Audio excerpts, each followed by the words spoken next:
Doing.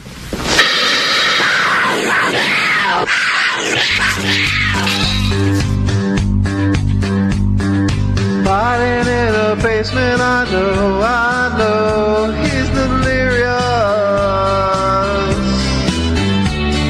Hunter and his laptop, I know, it's really serious. There were times when he could have murdered him, but you know he would hate anything to happen to the race. For the White House, do you really think that he will pull through? Do you really think that he'll pull through?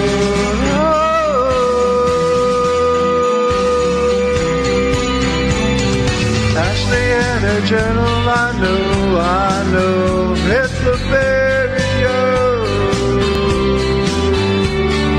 Bye, fighting, goodbye. There were times when he could have strangled her, but you know he would hate anything to happen to race. For the White House, do you really think that he'll pull through? Do you really think that he'll pull through? Oh.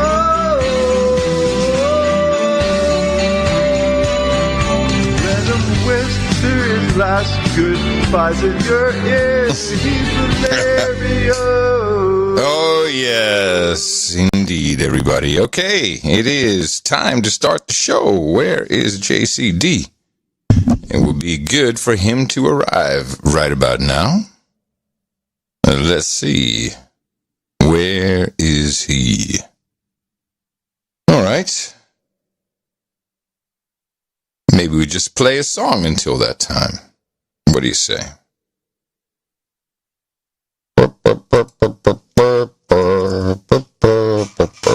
Let's go back in time. Grab something. Just grab something.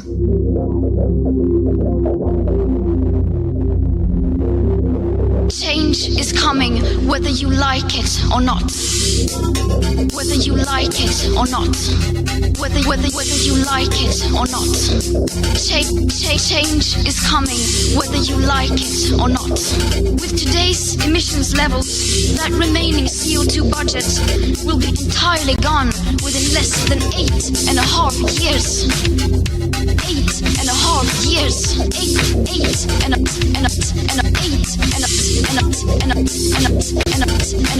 8.5 years. These numbers are too uncomfortable. These numbers are too uncomfortable. Too uncomfortable. These too uncomfortable. Too uncomfortable. How dare you? How dare you? How dare you? We will never forgive you. We will never forgive you. Never forgive you. The world is waking up. Waking up. Waking up. The world is waking up. Waking up. Waking up. The world is waking up. Waking up. Thank you. Thank you. Thank you. Thank you. Yo, yo. You. In the morning. Are you finally hearing me? Yeah, finally. Just now. I've been kibitzing the whole time. No, you were not coming through. But you are now. What did you change? Nothing. I didn't hear you. The song was playing and you were not loud enough to come through. I was chatting with you before the song began. Good song, too. How dare you? I didn't hear you chat at all. How dare you? You might have been chatting, but I wasn't hearing. Hold on a sec. Test. Okay. Test complete. Just like a PCR test. Exactly the same. Okay.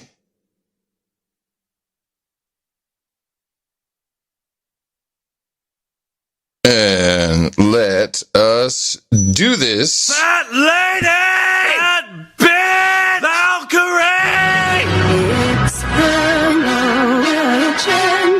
show.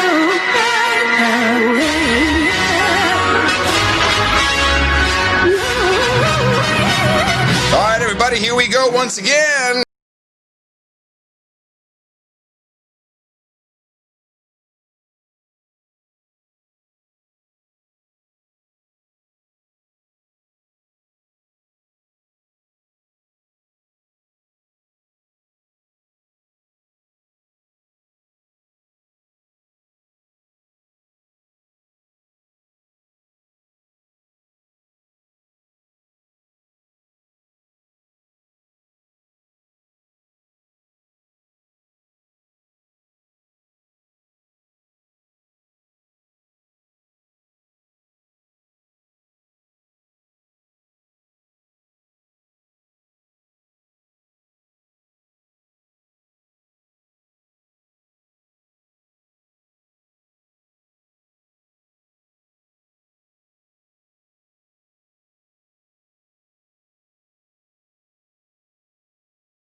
Test. Adam 1, 2, Curry. 3. Yeah, perfect. Okie dokie. Are you ready? I believe so. If you believe so, then... All right, hit it. Adam Curry, John C. Dvorak. It's Thursday, October 29th, 2020. This is your... I'm sorry.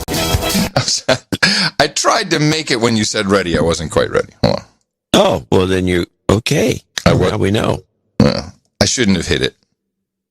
I had no business hitting it. It was premature hittage. Okay, now I'm ready. Well, Now I'm ready. are you sure? Yeah, I think so.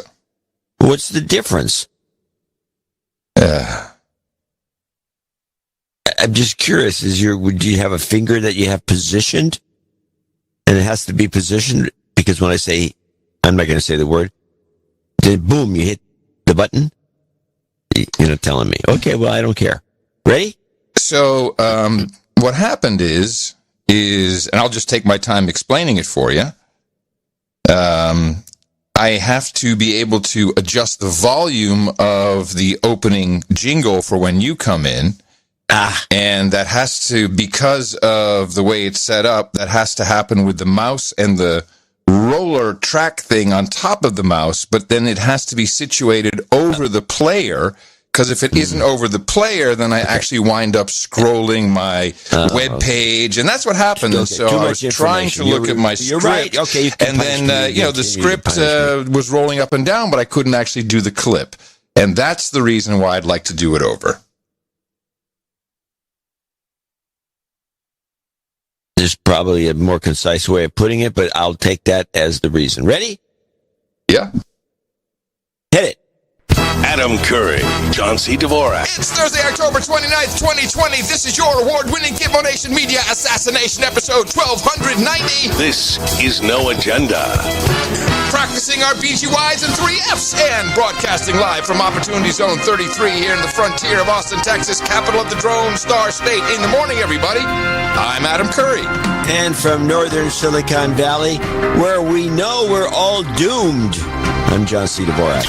It's Crackpot and Buzzkill in the morning. Is that what they're saying in California? You're all doomed? We're doomed. You're because doomed? Biden's getting in. Everyone's sure. Hey, man, if Biden gets in, we are indeed doomed. Because we'll be building back better for the rest of our days. Shovel ready. These guys, oh yeah, it's shovel ready for the bull crap you'll be shoveling. Oh yeah, well, that's going to be dynamite. Well, if you don't mind, I think I have a clip of the year.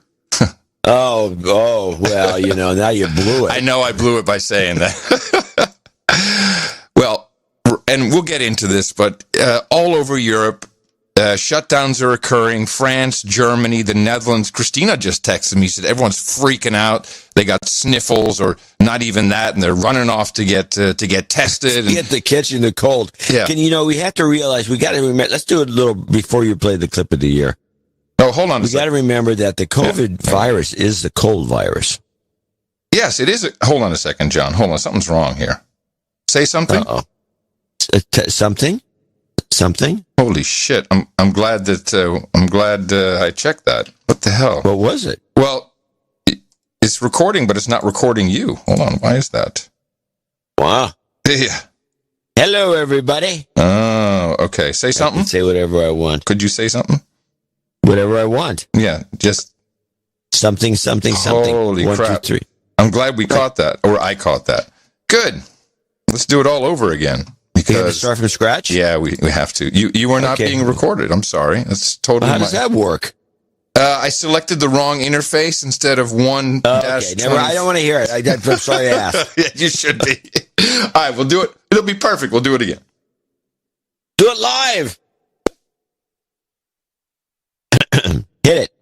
Adam Curry, John C. Dvorak. It's Thursday, October 29th, 2020. This is your award-winning Gitmo Nation Media Assassination episode 1290. This is No Agenda.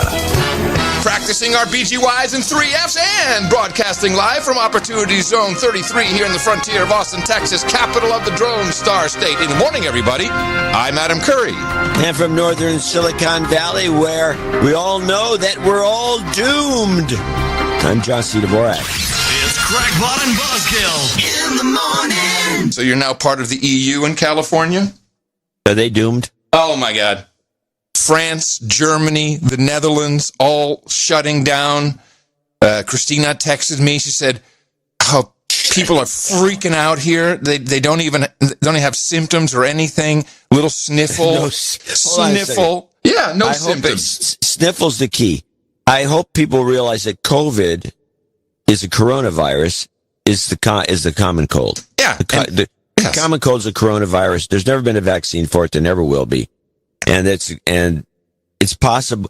I was listening to something the other day, with just a minor clip. They're going, well, it's crazy because, the symptoms of each person is so different and most are asymptomatic. Yeah. I'm starting to think, wait a minute, if most are asymptomatic, that just because of what you've been discussing mostly over the last couple of shows, is it possible that this test is just bad and they're asymptomatic because they don't have it, although they tested positive? Is it just that simple? I have a spec sheet of the new Abbott rapid test.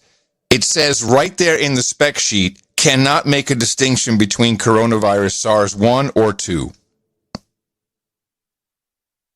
Well, so that means it'll pick up a cold. It might. It doesn't say that, though, specifically. Not specifically, but we have a couple of clips later on that talk about it actually not being very reliable from government officials who are deploying them. But I finally found the smoking gun. I found the smoking gun. Sorry. The way I interrupt your pace, but the way you said but, I just imagine you sticking a finger in the air. Oh, in fact, and I looked over my glasses when I said it, but listen to this.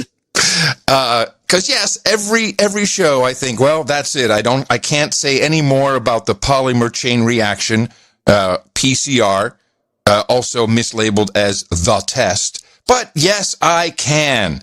It's crazy because people are catching on. News media is catching on, very, very sparsely, of course. Local stations. Not until after the election. Well, of course. But actually, let's listen to. I'll set it up this way, keep you in suspense a little bit longer. This is WRAL in North Carolina, and they are calling this latest surge incorrect because they say, hey, there's a lot of false positives with the PCR, also known as the test. So this is rather long, but it's very, very complete in their reporting. WRAL in North Carolina. North Carolinians have taken more than 3 million COVID-19 tests during the pandemic. Almost all, 97% of the positives, came through a molecular test called a polymer chain reaction, or PCR. And while the test is highly regarded as accurate when it comes to positive or negative, some in the scientific world say it provides an incomplete picture. We have found RNA shedding in evidence for 78 days. Dr. Carl Hennigan with the University of Oxford argues the black and white nature of the test is leading to an inflated number of cases. When you're picking up asymptomatic people, you have no idea if they have active infection or did they have it 2 months ago. Labs test for coronavirus by cycling samples to amplify the virus. Each cycle increases the virus in the sample. At the North Carolina State Lab, they'll cycle a sample up to 37 times before deciding whether it's positive or negative. At LabCorp, the main private tester in our state, the cycle threshold is even higher at 38. And the more times you do that, the less virus you start out with. WRAL Investigates went through the specs of dozens of PCR tests. The cycle thresholds range from as low as 35 to as high as 40, depending on the maker. The higher that threshold goes, then the the dimmer, if you will, the signal is, or translated to virus, the lower amount of virus is present. Dr. Thomas Denny heads up Duke University's COVID testing program. He says the higher thresholds of tests do raise questions. That would be a very low signal, low-level signal. The testing labs simply report positive or negative to the state. These tests were not designed specifically to identify how much virus is there, but just whether it's there or not. That's state lab director Dr. Scott Schoen, who doesn't buy the cycle threshold debate. Trying to add additional layers of analysis onto a test that wasn't designed for that purpose can be dangerous. However, Denny thinks healthcare providers use the cycle threshold results as just one diagnostic tool, along with the patient's condition and known contacts. I happen to think knowing that is useful information, especially in the early days of a disease that we are right now. As we learn more about the virus, Denny believes it's better to have testing that's too sensitive. However, Hennigan argues cycle thresholds in the high 30s lead to inflated case numbers, unnecessary quarantines, and economic impacts. Now, you can put in a threshold level which says you are infectious, which is about 1 million copies per mil in a sample, which is a cycle threshold of about 25. So there you have a report with numerous professors. You heard all the universities they represent. And at the end there, the professor even says, really, 25 cycles you should know if someone has actual virus that you can detect. And we know that most of these tests, the assays that go out are more like 40 and 45. And for sure, if you set it at 45 cycles, and a number of PCR specialists have sent screenshots to me. Yes, if it starts to rise at 26, then you don't need to even go to 45. You know that you have someone who clearly has enough virus in their system. But it's the threshold that we keep talking about. And generally accepted, anything above 35 will result in too many false positives to actually function as a test from which results are being derived and translated into lockdowns, which is happening now in Europe. And we'll get to the low death rate in a minute.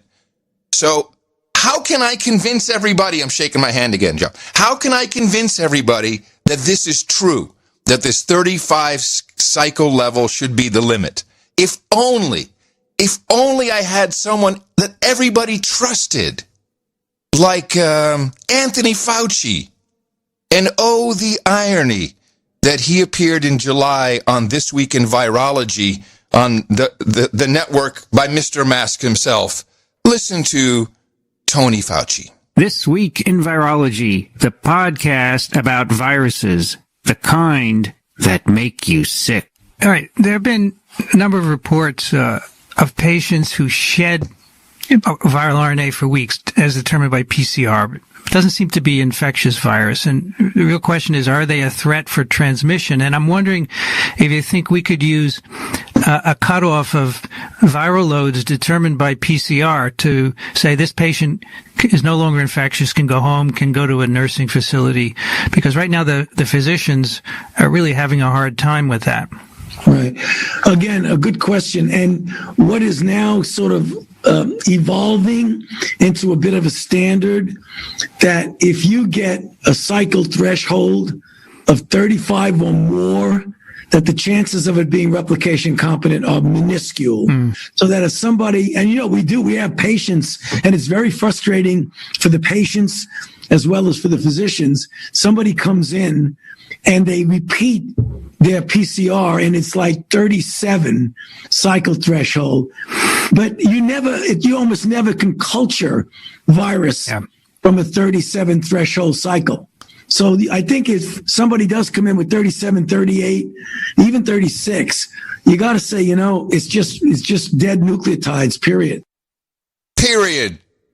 Did you hear that, John? He's the man. He said above 35 is just bad nucleotides. Minuscule is the word he used. Minuscule. And and it's even more interesting that when you receive the results of your test, they don't actually tell you at how many cycles it was spun up to. So is the threshold cycle is reporting that a pretty standard practice in doing a diagnosis now rather than just positive or negative? Okay, good. Yeah, I mean, if when you go in, when I get my test, it's negative. When someone comes in and it's positive, they don't give them the threshold until you go back and ask for it. Okay, but they've got it. They've got it. Right. They've got it. You see, so they don't even give you the cycle count on the results of your PCR processing. This is truly evil. And, Fauci probably won't admit to it anymore, but there we have him on tape saying above 35, minuscule. It's crazy to even have that. Yet the tests are arriving at up to 45 cycles. Yeah, that means you're always going to get something. If you spin it up that far, absolutely. And this is the result. President Emmanuel Macron said France needed a lockdown to act as a brutal brake on COVID. Starting Friday until December, no one in France can leave home without a good reason. Those schools and factories will stay open, but non-essential businesses will have to close. France's hospitals are feeling the strain, with more than half of all intensive care beds already full. In Germany, Chancellor Angela Merkel announced what she called burdensome measures, too. Restaurants will have to close, so will bars and movie theaters. These are radical moves in a country where masks and widespread testing had, until now, kept the infection rates low. This is great. This is actually quite funny. I'm sure even the Chinese who figured this was going to upset things a little bit, they're probably laughing their ass shaking their off. heads at, wow, these people are idiots. Laughing their asses off. No kidding. And by the way, since you're giving these reports, I know you're on top of this, and you're getting this from the media, of course, and I'm sure the media is covering it like crazy. Oh, yeah. So what's the equivalent of what they're doing in Sweden? The equivalent of what they're doing in Sweden? Are they locking Sweden down? No, they're not locking Sweden down. No. They're risking the lives of all the people in Sweden like this? What's interesting... How dare you? What's interesting, if you look at the data, and we have a number of states, and even we have, El Paso. Oh, no, we've got a curfew in El Paso, lock everybody down. And you look at the numbers, and you see the spike in positive cases, i.e. People who have shown up to have a minuscule viral load up to 45 counts, is really 20-year-olds. Because they're out having a good time, they're spreading this virus. But the deaths which are going up, but not very much, we're talking maybe 10 more, they're in the 75 to 80-year-old range. So they present it as, oh my God, positive cases going up, more people dying, but it's really not related, those two. It's a good one. Oh my gosh. And okay, so let's look at some of the actual numbers from the CDC.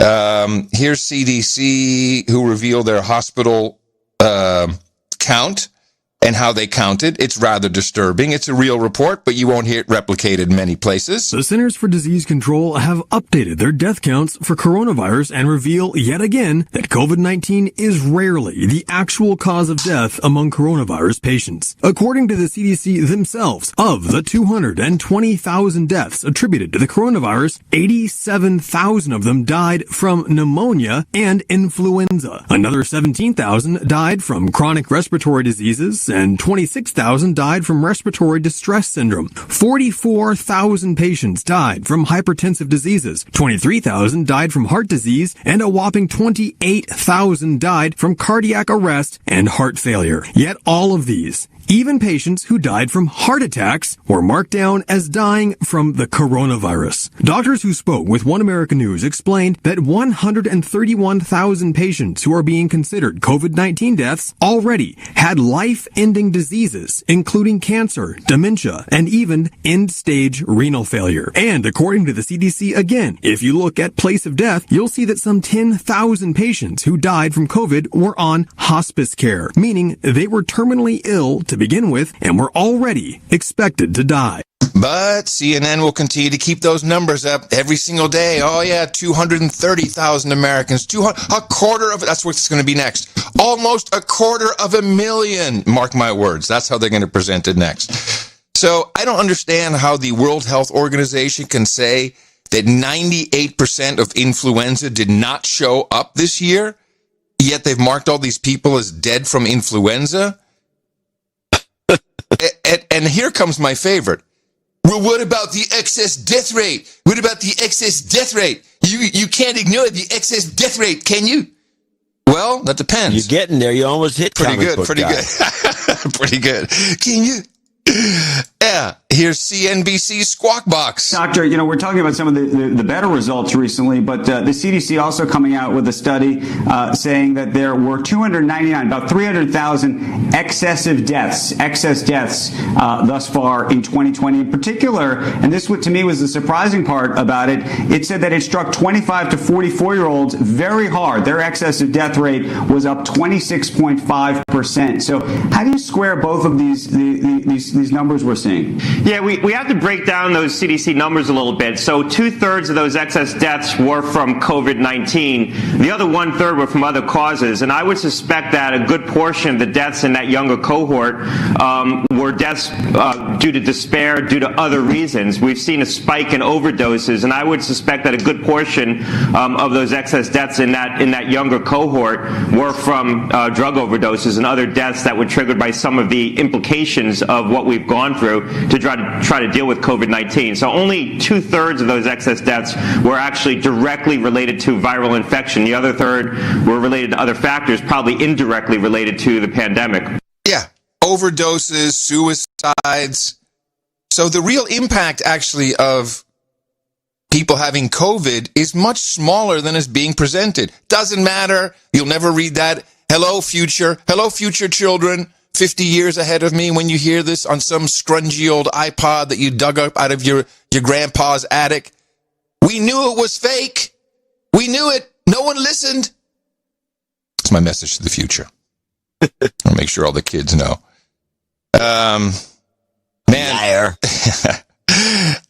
New Zealand is great. It's a great time to be alive in New Zealand.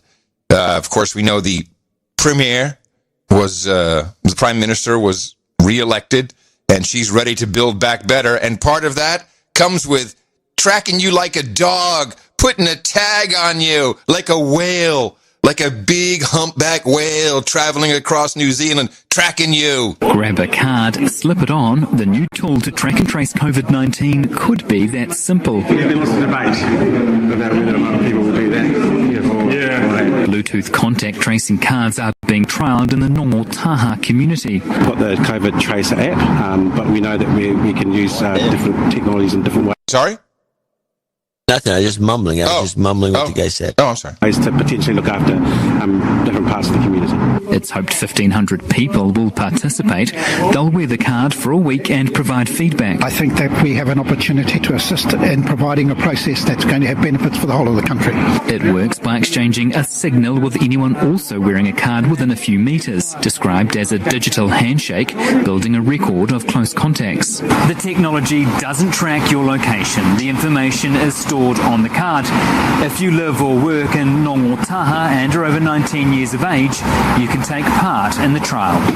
The cards were designed by Te Arawa, the Health Ministry and the universities of Waikato and Otago, and could be vital for vulnerable communities. The number of people my age group, our Koe and Kaumata, for instance, who don't have a cell phone, who don't have access to data to be able to access this. So this way is obviously more user-friendly. Te Arawa will hold the personal information for people who register for the card. A completely different server will look after the data that comes out of the card. It's too early for a national rollout, but one expert sees the benefits. If by chance you become a case, then it can automatically contact all of your close contacts that you've had over a period of time. So you don't actually have to do anything. You don't even have to know who they are or exactly where you had close contact with them. That's the beauty of it. The cards will go live early next month. It literally is a tag. It's a card. It's a tag you carry on your arm, which can later be moved to your toe. when you're in the morgue. Yeah, well, that's convenient. Think of the money it saves. Now, you take the tag and you put it on the toilet. You don't have to write anything up. It saves a lot of time. It does. It's already identified. Now, just in case you're an unfortunate case, then you will go to the quarantine center. You will not stay at home. If you're a child, you'll be taken away from your family and put into the quarantine center. Here's a New Zealand chief medical official describing this. As part of our overall national response to this new outbreak, I am now directing medical officers of health that all cases, confirmed cases, are to be managed in a quarantine facility. Now, this is different to how positive cases were managed when we were last at levels 4 and indeed 3, and shows how serious we are about limiting any risk of ongoing transmission, even in self-isolation and including to others in the household. This will apply to any cases and also close family members who might be at risk as appropriate. A reminder, these facilities have been set up specifically and have excellent processes and resources in place to look after people with COVID-19, including health staff on site at all times, and it will help us avoid any further inadvertent spread into the community as part of our overall response. So, off you go, off to the camp. Don't worry, it's going to be great. Have a shower. And just in case you don't want to take a test, or you're in the facility and you're kind of a troublemaker and you're like, hey, get away from me, man. I don't want to test. Well, here's the Prime Minister herself explaining that you probably will want to take a test. If someone refuses in our facilities to be tested, they have to keep staying. So they won't be able to leave after 14 days. They have to stay on for another 14 days. So it's a pretty good incentive. You either get your tests done and make sure you're cleared, or we will keep you in a facility longer. So I think most people will look at that and say, I'll take the test. I've got a number of questions about people refuse. What do we do if someone refuses to be tested? Well, they can't now. If someone refuses in our facilities to be tested, they have to keep staying. So they won't be able to leave after 14 days. They have to stay on for another 14 days. So it's a pretty good incentive. You either get your tests done and make sure you're cleared, or we will keep you in a facility longer. So I think most people will look at that and say, I'll take the test. Is freedom. Subjugation is liberation. Contradiction is truth. Those are the facts of this world, and you will all surrender to them. You pigs in human clothing. You will be incentivized to take your test. You'll take your test. Tested. Now, is this what they're talking about when they say Trump mismanaged the COVID, that he's not doing stuff like this? Absolutely. Biden would do, or maybe Hillary would be doing this now if she was president. We'd be locked down. We'd go like Europe. Same thing. Bro, is that what they're talking about when they're bitching and moaning? If Hillary was president, you and I would be in the lockup. We'd be in there right now. We'd be tested for something different. Tested. But you have to see that video. It's in the show notes. Of her face. It's on a Zoom call, and she looks like an alien. She's frightening. The woman, when she says test, you will take a test. It's an incentive to take a test. Wow, she's frightening to me. She's a horrible person. Well, so is Gavin Newsom. We've heard of the restrictions for the holiday season, but enjoy it out there in California, John, and your neighbors will be watching you. First of all, no more than 3 households, including your own, can gather. That's the big thing. 3 households, and that's the limit. The host of the gathering has to collect basically the names and contact information of everybody who's there in case that tracing needs to happen if somebody were to get sick. All gatherings have to be held outside regardless. Now, you can go inside to use a bathroom as long as that bathroom is frequently sanitized. You can, like parks, open air parks, you can gather there, but again, they're sticking with that 3 household rule. So you can't have other households join you there just because it's a wide open space. It's got to be the 3 households. All seating socially distanced, specifically 6 feet in every single direction. If you're going to serve food, all food has to be served in single-serve disposable dishes. You got to wear a mask at all times unless you're eating. We're all used to that by now. You can only gather for a maximum of 2 hours. That's one of the other restrictions. Singing is discouraged, but if you must sing, you must wear a mask and sing below a standard speaking voice. And that specific guideline has really got a lot of people standard. Yes, below. Yes. You will obey. You will obey. You will obey. That's where you live. You live there. Nobody's going along with this. They will have drones. They'll have drones flying over to check, and make sure that you're complying. If not, the drone will just hover and shoot a electric beam at you. Well, they're hoping for that, but that hasn't come yet. Really, this to me, it's so obvious. Of course, we're less than a week before the election, so nothing better than to keep people from. I mean, this is true election interference. Because you're telling people, stay home. It's too late to get a mail-in ballot. Oh, yeah. Woo, you're going to die. So there's that is not discussed.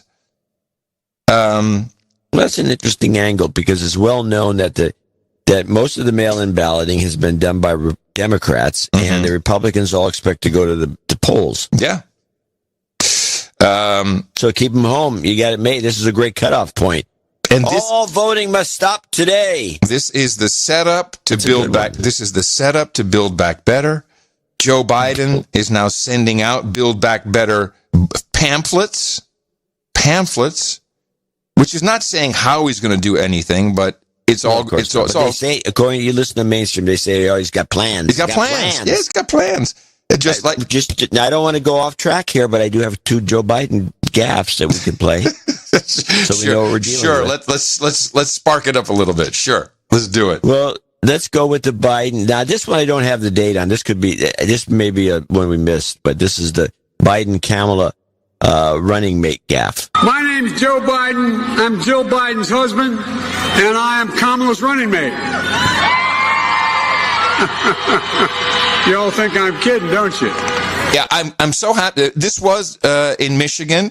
It was actually a Kamala. It was so weird. It was a Biden-Kamala Harris event, but her name was underneath at the height of Joe's head. So he's standing there in front of a sign that literally says "Only Kamala," and then he says this. And most people missed it because you left the last part on, which is this part, which is important. Is the My name's Joe Biden. Yeah. You all think I'm kidding, don't you? The guy is so toast, he doesn't even know he's giving it away. It's not a gaffe. He's telling the truth. That's what he said. Actually, since we're doing this, I have a clip from Michigan with Kamala.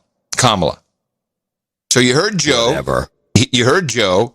He clearly said, I'm Jill's husband, and I'm Kamala's running mate. You think I'm joking? No, we understand what you're saying, Joe. Here's Kamala Harris. In Michigan, I think she's wasted. Hey, Pontiac, how y'all doing? Hey. Always good to be back in Michigan. Carolyn, thank you so much for that introduction. It's good to be in the House of Labor. Okay, so we are 9 days away from the end of this election. 9 days.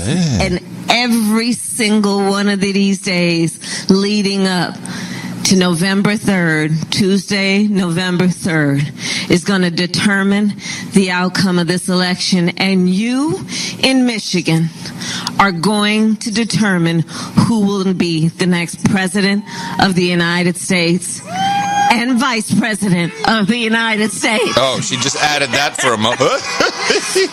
You all are going to make a difference. So it's so good to be back. But here's the thing.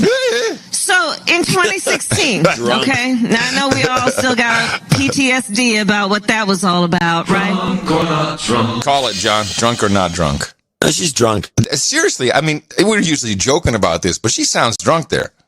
She sounds drunk, and I think if you just think about it just objectively, this is a strain on her, and she's probably drinking a lot, and I'll bet you she is a mean drunk. She seems like a mean drunk. Yeah. But I mean, I don't have her as drunk, but I have her in Arizona. This is the way she starts off. Same thing, same corny thing, small audience. Kamala in Arizona. Play this. What's up, Tucson? Hey, everybody. Can we please hear from Mayor Romero? What an incredible leader. She's just... Oh, wow. Do you hear she switches to code? She switched. Romero! And she can't even get out of it after that. Listen. Romero! What an incredible leader. She's talking like Hispanic now. She's a sign of strength and passion, and she represents who we are as a nation. Mayor Romero, thank you for everything you are and everything you do. Conquistador! It's so good to be back in Arizona. It's so good to be back in Arizona. Now I got one more Kamala when you brought her into it. It may account to her drinking. May account for make America drunk again. Mada. There we go. Mada. Her laughing hyena act. Oh, which she exhibited on 60 Minutes, and I don't think it pleased anybody. The hyenas. It doesn't please too many people listen to her because she makes you look like you're an idiot. This is laughing Kamala on 60 Minutes. You're very different in the policies that you've supported in the past. You're considered the most liberal United States senator. Somebody said that, and it actually was Mike Pence on the debate stage. But yeah, well, actually, the nonpartisan GovTrack has rated you as the most liberal senator. You supported the Green New Deal. You supported Medicare for all. You've supported legalizing marijuana. Joe Biden doesn't support those things. So are you going to bring the policies, those progressive policies that you supported as senator, into a Biden administration? What I will do, and I promise you this, and this is what Joe wants me to do, this was part of our deal. I will always share with him my lived experience as it relates to any issue that we confront. And I promised Joe that I will give him that perspective and always be honest with him. And is that a socialist or progressive perspective? No. No, it is the perspective of a woman who grew up a black child in America, who was also a prosecutor, who also has a mother who arrived here at the age of 19 from India, who also, likes hip-hop. Like, what do you want to know? I want to give you the opportunity to address this, because at the Republican National Convention, President Trump made the case that Joe Biden is going to be nothing more than a Trojan horse for socialist policies, for the left wing of the Democratic Party. Are you going to push those policies when you're vice president of the United States? I am not going to be confined to Donald Trump's definition of who I or anybody else is. That's a good clip, and I like it because in there she shows all the things she wants to be that she is not. And she says, a black child in America, and it loves hip-hop. Bull crap, you know that she's doing Bollywood belly dancing in front of the mirror. That she's constructed this in her head, and that's why I said, well, I'm not going to let anyone else define me. No. Oh, that's a good catch. Now I do back to wrapping it back up. Yeah, back to Biden. Back to Biden. Because I do have the two Biden gaffes. Yeah. This one is the gaffe I thought was so funny. And I saw it. Yeah. I heard it on all the right wingers that got it. So I'm going online to get it, and I said, "Where the hell is this guy?" I had literally trouble finding this clip. Oh, I did find it eventually. Mm-hmm. But it was just like pulling teeth for some reason. They just kind of like. Are you saying that some of these social media Silicon Valley companies may have obfuscated this from view? I think they did. Can I give everybody a tip? Can I give everybody a tip right now? If you're looking for something, you're having trouble finding it on YouTube, pop right on over to BitChute. BitChute.com. That's where the cool kids are backing up their stuff. BitChute. And donate to BitChute. Keep those guys running. It's worth it. Yeah. All right. Well, you just leech. You don't support anything, Dvorak? I support everything I can. That's what I thought.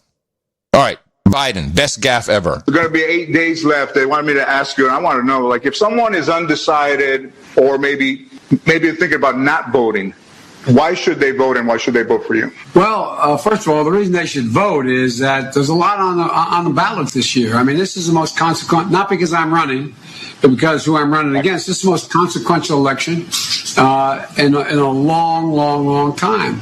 And the character of the country, in my view, is literally on the ballot. what kind of country we're going to be. 4 more years of George, he is going to find ourselves in a position where if Trump gets elected, we're going to be in a different world. What's unfortunate is what you can't hear is when you look at the video, Jill Biden, it's a Zoom call or video call. Jill Biden is sitting right next to him and she's going, Trump, Trump, Trump, Trump. She does it twice. She kind of opens her lips just a little bit and tries to say Trump, Trump, Trump.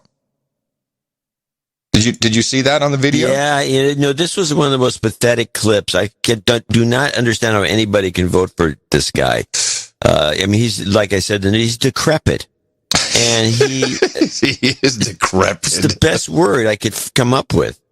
And this George thing was the most pathetic of the gas because it was kind of sad. George Lopez later came and said, well, he was talking about me. 4 more years of George Lopez. Nice save, George Lopez. 4 more years of George Lopez. So he specifically says 4 more years of George. Yeah. And then he says George again. And if you watch the video, and if it's still there, go to BitChute. You'll see Jill Biden next to him going, Trump, Trump, opens her lips just a little bit, Trump, Trump, Trump, Trump, Trump. Speaking of most consequential election ever, this is President Obama in 2008. This is certainly the most important election in my lifetime. 2012. I truly believe this is the most important election of our lifetimes. 2016. This is probably the most important election of our lifetimes. And 2018. You get to vote in what I believe will be the most important election of our lifetime. And this week. Politicians always say that, but this time it's really true. Oh, here we go, 2020. 1 week until the most important election of our lifetime. I guess it's always the most important election of our lifetime. Huh? Well, as long as he's alive. So just kind of sticking with, as we transition away from the COVID phony baloney case news, Joe Biden mentioned Dark Winter, which a lot of people caught and said, holy crap, man, there really was such a thing called Dark Winter. And he's not the only one, by the way, who's been talking about the Dark Winter. It seems to be perhaps a kind of Build Back Better thing. Without better planning, 2020 could be the darkest winter in modern history. Britain is braced for a dark winter as new measures are deployed to stem a surge of coronavirus. New signs of a mild surge and perhaps an even more painful winter as coronavirus cases soar in the U.S. We're about to go into a dark winter. A dark winter. I'll just make it better. The Dark Winter. Do you know who oversaw that exercise? I don't know, CIA. It was an exercise for smallpox biological attack. Oh, yeah, I remember this. Yeah. Donald Rumsfeld. The recent Dark Winter exercise conducted at Johns Hopkins University simulated a biological attack in which terrorists released smallpox in 3 separate locations in the United States. Within 2 months, the worst case estimate indicated that up to 1 million people could be dead and another 2 million affected. Biological weapons must be of major concern. Let there be no doubt. Wow. Oh, yeah. Yeah. I guess the Chinese watch that one. So, I just wanted to say one thing for people who are about to be locked up. As I was watching the peaceful protests in Philadelphia the past 2 nights, which consist mainly of people looting, you see cops just standing around, and they say, well, when queried by the news media, well, what are we going to do? There's way too many people. We're understaffed. It'll be a bloodbath if we try to stop this. That tells me that if you really don't want to be locked down and tagged like a dog, that if you just resist, if you have enough people, that'll be it. They will not fight social workers they're going to bring on. Yeah, exactly. They'll have a chat. They'll have a chat with you, But I think I don't think you have to be worried about saying, no, I'm just not interested in participating.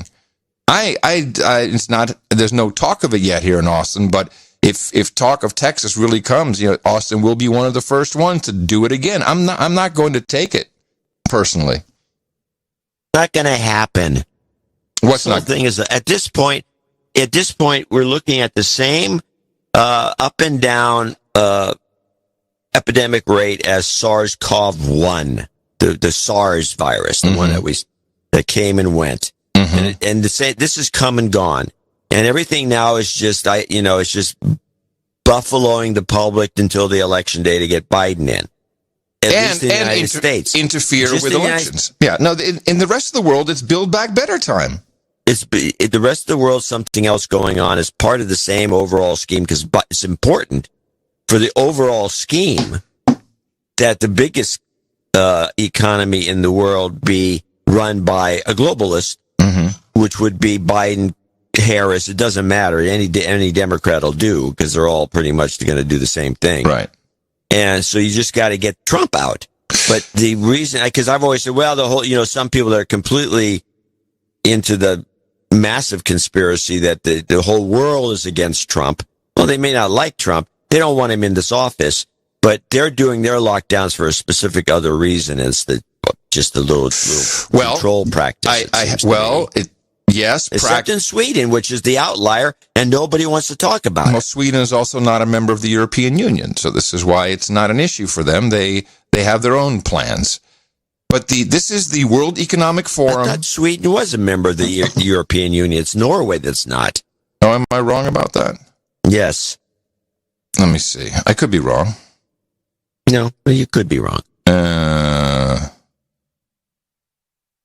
They're not a member of the Eurozone. Yeah, I'm sorry. You're right. Well, money is more important than passports.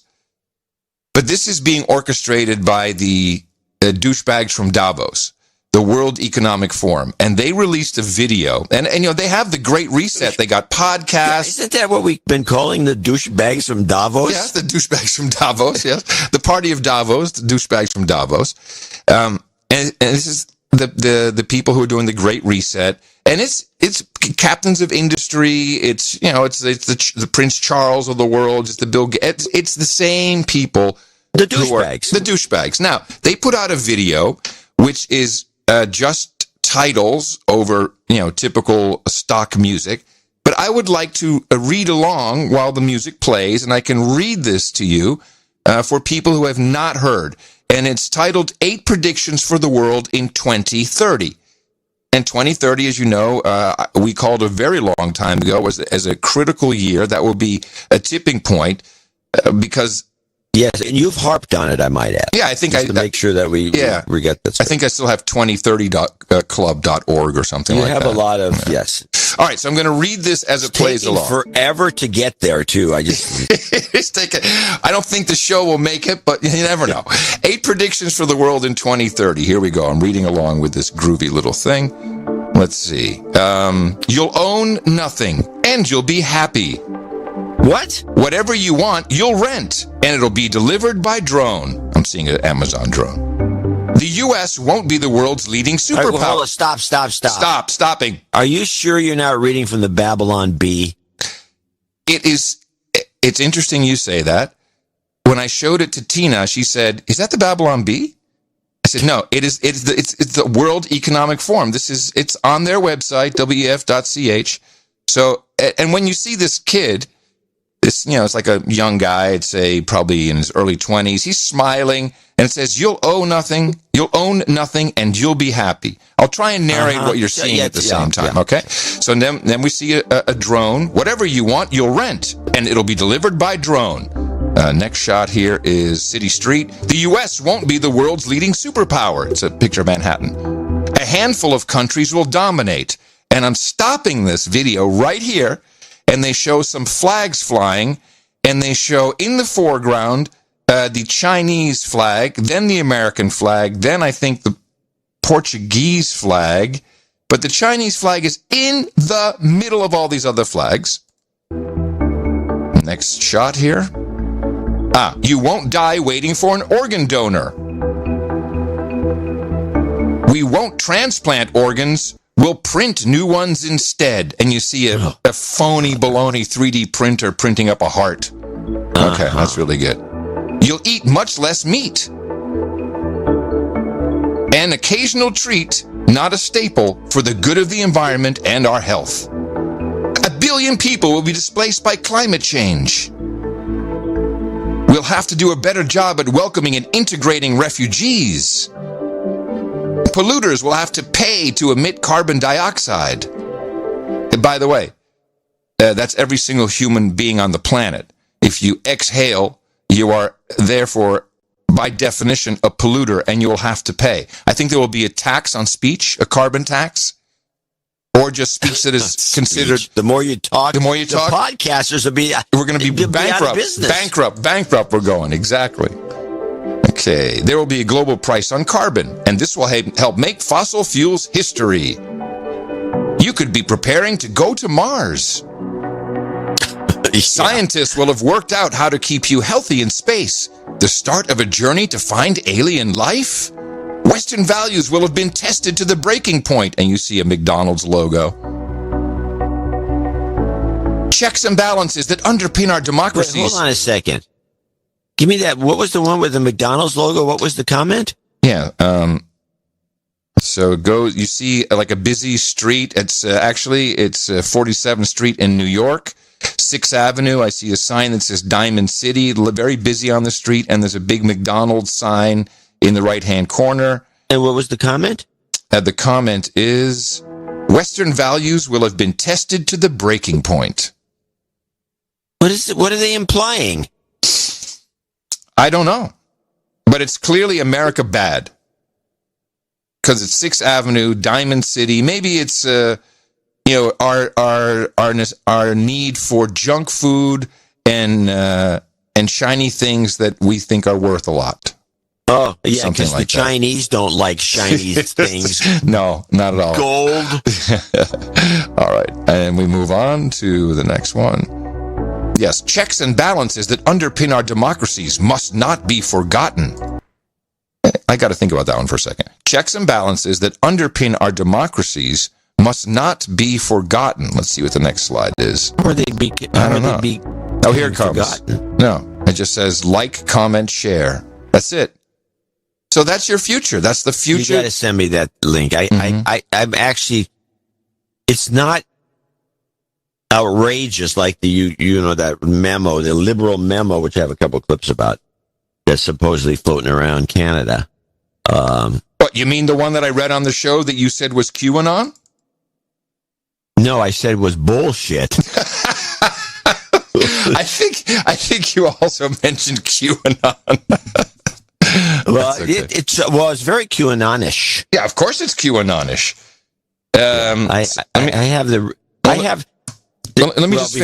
I do have one to play that because I'm still amused by that memo. All right.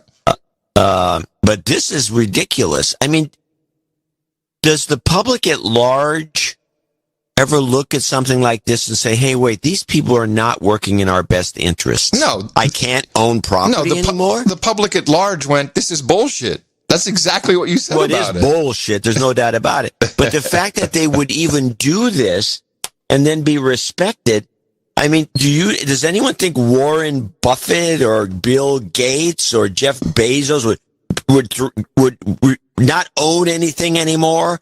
Or the Rothschilds would stop ownership of all things? We'd all be sharing and renting? Well, in case you hadn't noticed, that's pretty much where life is today for most people. They can't afford, they can't save up enough for down payment for purchasing a home, so it's rent. They rent their scooters, their bicycles, your iPhones are rented. No one's actually paying $1,000 or $1,200. Well, we can stop there. A lot of this has to do with they're convinced that they should be renting. These are the people that lease cars when they really don't need to. They don't have a company. There's no reason to lease a car. Right. There was a video. I wish maybe I did clip it when it came out, but it was one of these life hacks things. Mm-hmm. It was a whole video on why you should rent and never buy anything. Yeah. And it was kind of convincing, unless you had any sense. Unless you had a brain. Yeah. And it was this guy. He went on and on and on. Oh no, you should know. No, it's dumb. If you buy, you're stuck. You have to rent. You should rent, and you have freedom. Oh, and it was just like discouraging people from buying. You know, the reason, especially this country, has always decided, when you look at the deep sociology of it, you want a high land ownership ratio in the general public, because they're the people that support the government. Yep. They're the people that you own stuff you don't, the big guys, they're super rich, the millionaires, billionaires, they're in a different league for protecting their wealth. They want one world government and a lockdown and a Nazi system. And shut up, slave. And shut up, slave. But just the general public that has a lot of land ownership, and they're invested, they got small businesses, which they've been trying to shut down with COVID. Especially the black small business. They don't want blacks owning businesses. That's bad idea. Can't have that. You get blacks owning property and businesses. They might vote Republican. They might cop an attitude. They're going to vote Republican. Yeah, that's not good.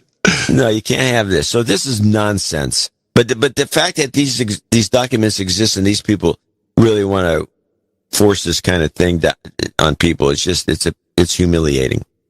Let me jump to the memes. Now, here is the liberal memo which you talked about, which has just cracked me up because I poo-pooed it a little too early, I think. Because it was outrageous. So I missed some of the better parts of it. Oh, you tuned out while I was reading it. I tuned out while I was reading it too. You were like, oh, whatever. But then I heard this guy reading, and he's all, I can't even tell you who sent it to me because I don't want to bust her. And I'm thinking, okay, whatever. This is the liberal memo redux clip. So this is the end of the memo. Oh, the end of the memo. Okay, I was going to say, it's kind of short for the whole memo. So this is unrestricted living even under a full lockdown through the use of a photo identification referred to as Canada's Health Pass. Committee members asked who would become the owner of the forfeited property and assets in that scenario, and what would happen to lenders or financial institutions. We were simply told the World Debt Reset Program will handle all of the details. So when they were asked what happens to the property and what happens to the banks, don't worry about it, we're going to take care of it. That's what they were told. Several committee members also questioned what would happen to individuals if they refused to participate in the World Debt Reset Program or the Health Pass or the vaccination schedule. The answer we got was very troubling. Essentially, we were told it was our duty to make sure we come up with the plan, meaning the Liberal Party was told that it was their duty to come up with a plan to ensure that would never happen. We were told it was in the individual's best interest to participate. When several committee members pushed relentlessly to get an answer, we were told that those who refused would first live under the lockdown restrictions indefinitely, and that over a short period of time, as more Canadians transitioned into the debt forgiveness program, the ones who refused to participate would be deemed a public safety risk and would be relocated into isolation facilities. Once in those facilities, they would be given two options: participate in the debt forgiveness program and be released, or stay indefinitely in the isolation facility under the classification of a serious public health risk and have all your assets seized. We think that's quite an incentive to have people not want. This is what I was thinking. People not want to stay. This is what did this woman in New Zealand hear about this memo? Says, that's not a bad idea. I think they got it right. There are maniacs around the world in some places. I'd say Victoria's another one. So I the guy, he doesn't do, I couldn't play the whole thing, but one of the guys on the Rebel, which is, pretty good, kind of a It's hard to clip. It's hard to clip stuff from the Rebel. It's hard to clip because their guys are boring and they yak. And they have long intros. And long pauses. I mean, this is Ezra, one of their top guys, and I had to, he'll talk like this, well, and then, yeah, I think most of those clips, what I do is I record it, I play it back in real time. I'm looking at the waveform, and that's what I do. And I have an I for in and an O for out. And so when I see that blank spot coming up, I hit the I, then I hit the O, I hit the X for cut, and I have to do that. Sometimes do it 15, 20 times in a clip just to keep the show moving. Oh, that's not the way. The way I do it, I do the same thing. I have, and I'm of course using the public domain Audacity. Yeah. And I look at the waveform, I see the waveform, and you just see the dead areas. No, you just go and you just cut it out right there manually. And you cut it out, and then if you see something like there's a long applause, I'll take, and cutting the applause is a little difficult because I fade them out. No, I fade them out. I do a nice fade. I don't fade them out. What I do is I see the long applause, I take the where it starts to go to the peak, and I cut it there, and then I go all the way to this side where it's exactly the same height, and I cut out that huge middle. And so the clips are there's a lot of, I'm impressed myself.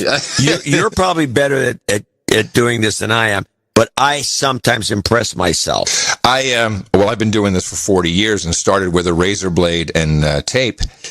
But I use the Hindenburg Journalist Pro. If anyone wants to really have a great editing and recording tool, Hindenburg Journalist Pro. Not cheap, by the way.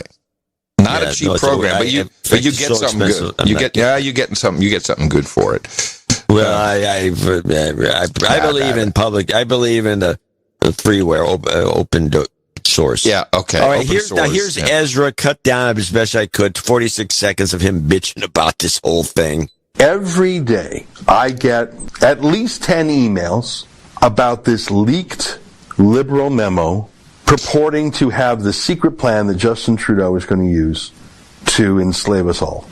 I have received this from strangers and from friends, from people who are politically amateur and sophisticated political professionals alike. And it's that second part that surprises me, because to me this is so self-evidently and manifestly a fake. The fact that politically sophisticated people, in fact, there's one person I am shocked that they send it, their job is a BS buster.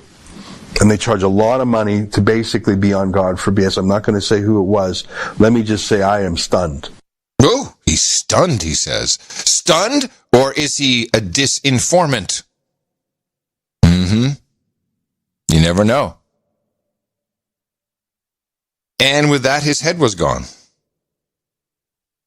Let's wait until he comes back. Could be forever. Sorry. Well, that was interesting. Hold on a second. Did you hear the end of the clip? Yeah. Okay, I'm rolling again. So he could be a disinformant. Could be. He could be. He could be. Yeah, he could be. He could be. That's one of the. I sent this to somebody. We had one of our producers send me a whole bunch of clips, and then I sent him this. I said, this is bullshit. Hey, there was something in. And he said what the comment report is. Well, there's no proof that is bullshit. Yeah. There was something in the liberal memo that like bullshit. This triggered me. Hold on. So this is unrestricted living under a full lockdown through the use of a photo identification referred to as Canada's Health Pass. Okay, so that triggered me because I have an article today about the Mayo Clinic, who together with a startup, Silicon Valley startup, have launched their health passport. And this is interesting. They're taking it a little bit further. So it's an app, of course. And it focused initially on COVID-19. Listen, Mayo Clinic has teamed up with a health technology company, it's called the Safe Health Group, to launch a new digital service focused on reducing the high cost of testing and care for COVID-19. But not just that. Also, sexually transmitted diseases and other common medical conditions. They're really planning on doing a lot with, with your information. And well, when the let's go back in history a little bit. There's a lot of these idealistic concepts that really appeared in the probably in the early 80s, late 70s. Mm-hmm.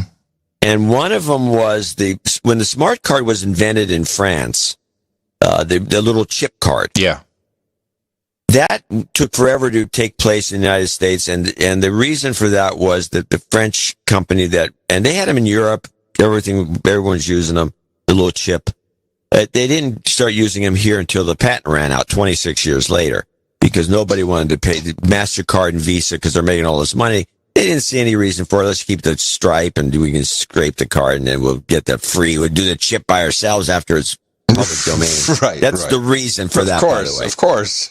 But even though nobody wants to talk about it, because we're way behind. You're behind. You guys are so far behind. We'll just wait. We're biding our time. So, but when that smart chip was first invented, because I was writing a lot in technology back then, like all the time, there was a lot of discussion about the chip going further, and that whole chip carrying all your financial data, all your money, your entire bank account, all your Bitcoin will be on it. That would be true today, but I remember specifically that was going to be your passport information was all going to be on there, and your health data was all going to be on there. Yeah, everything was going to be on this chip. It was all going to be on a card, and this card you'd carry with you. Ain't life great? Yep. And that's what, and nobody batted an eye. Think of all the possibilities. Ooh, yeah. But they make life so much easier. But now they can actually do it. They can actually do it. And they're going to try to do it. The problem is people lose the cards. They get stolen. They're easy to hack. There's a lot of issues. I mean, that smart chip, when it first came out, there was a hack that came. I remember writing about this. This was in around 1980. There was a hack of that chip that was a scandalous hack because it caused a lot of new laws to be written. Wasn't that also the hack that eventually led to legislation because people were hacking the smart cards for their satellite decoders? And that was going on a lot. Remember the gold? You could get the gold card and you jack that thing in like, whoa, okay, I got free channels for the rest of my life. Yeah. And they worked until what they would do, they came up with a plan. The satellite companies blew it up. They blew it up. They basically they blew up all the cards. I had I had a real card in the set, but they blew it up too because they blew up everybody's card.